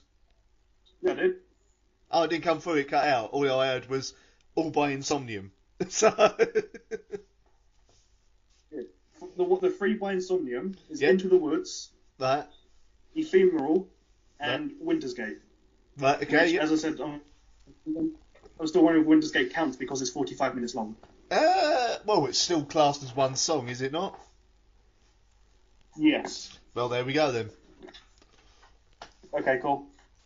Then got Captain Morgan's Revenge by Elstorm. Good song. Ghost Love Score by Nightwish. Right. Totalitarian Terror by Creator. Yep. Happy Little Boozer by Corpicani. Yeah. I love that song too much. Twilight of the Thunder Gods by Monomar. Right. Boneyard by Wolfheart. Right. And The Lion from the North by Sabaton. Do you know, for me there, I thought you were going to say The Lion Sleeps Tonight. A whimp away, A whimp away, a whimp away, a whimp away. Can you feel the copyright strike happening right now? It happened hours ago. Long live the... Right. What man? I better do my 10 then, haven't I, since I've put you through this torture. Okay, come on. Right. Fear Factory, Self-Biased Resistor, Under Your Spell by the Birthday Massacre, Let's see what else. Colour Your World by Devin Townsend. Army of Me by Björk. Paranoid Android by Radiohead. And Omnos, because you can never get out of your head by Elvati. Let's see what else. The cover of Toxic by Trollfest. Yes, the Britney Spears cover. Let's see what else. March of the Pigs by Nine Inch Nails.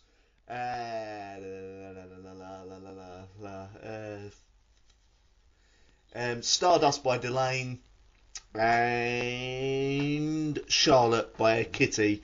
And as a special mention at number 11, Stripped, Raped and Strangled by Cannibal Corpse, because I'm lovely. Well, now we know what you're doing on the weekend. Yes, fuck all. Apart from Sunday, where this is now where I'm going to plug. Sunday, where every Sunday you can hear me from 9 AM EST, 2 PM GMT on thatmetalstation.com doing my radio show, The Psychosin Project. Tune in and hear this Essex man talk more bollocks at you while playing some awesome music. Anyway, that's the obligatory plug out the way. I'm sold. You probably have been sold on eBay. You just don't realise that Natalie put you up for auction. It was going to be a wonderful Christmas surprise. Well, Ronnie. How much was it worth in the end? Well, I calculated. It was me bought in. No, Still You were- 2p more than a Fredo. you were actually worth a tuppence. How much is that in now money? I think a tuppence is like a penny, 2p. Yeah, but Joe, out of everyone who's speaking on this podcast, who's probably old enough to remember what a tuppence is? Me? No, it's Ronnie. I'm not, by the way. I have no idea how much a tuppence is. Is this before my time? Yeah, No, I I'm am. joking. You're worth all the money, Joe. I doubt that. I like that she says that at a time when none of us talking on this podcast have any money. That's where all the money's gone. It's gone to him. Oh dear. You should stop advertising him on Craigslist. A tuppence is 2 pence. Ah, I knew it was 1 or 2p. I told you. Oh dear. And on Oh, that, I grew up in the wrong era, okay? what era should you have grown up in? Yeah. I don't know, not this one. Fair enough. Oh. And on that shocking revelation, ladies and gentlemen, we've come to the end of the podcast because we've been going for a good 3 hours or so. So I want to say thank you to random extra person, hopefully will join us again for a future podcast. Amber, thank you very much for joining us. No problem, and goodbye. Natalie, thank you for joining us. No worries, we'll get. Beardy weirdy ding dong womalong. You've already sent that out. You tit. Oh. You're a tit, I'm not. Haha. But yes, you summoned me again. Right, Joe then. He's summoning you to the boudoir. Always. Me and 5. Always. But yes, thank you for joining us, Joe. That's alright, thank you for having us again. And we will hopefully, see you next week for another podcast before Christmas. And as I said, you can catch my show on thatmetalstation.com every Sunday from 2 PM GMT, 9 AM EST. Hopefully you'll be in the chat room then or tuned in. And it's live as well, so if I cock up, you can hear me cocking up. So, thank you. I tried to face it all. Some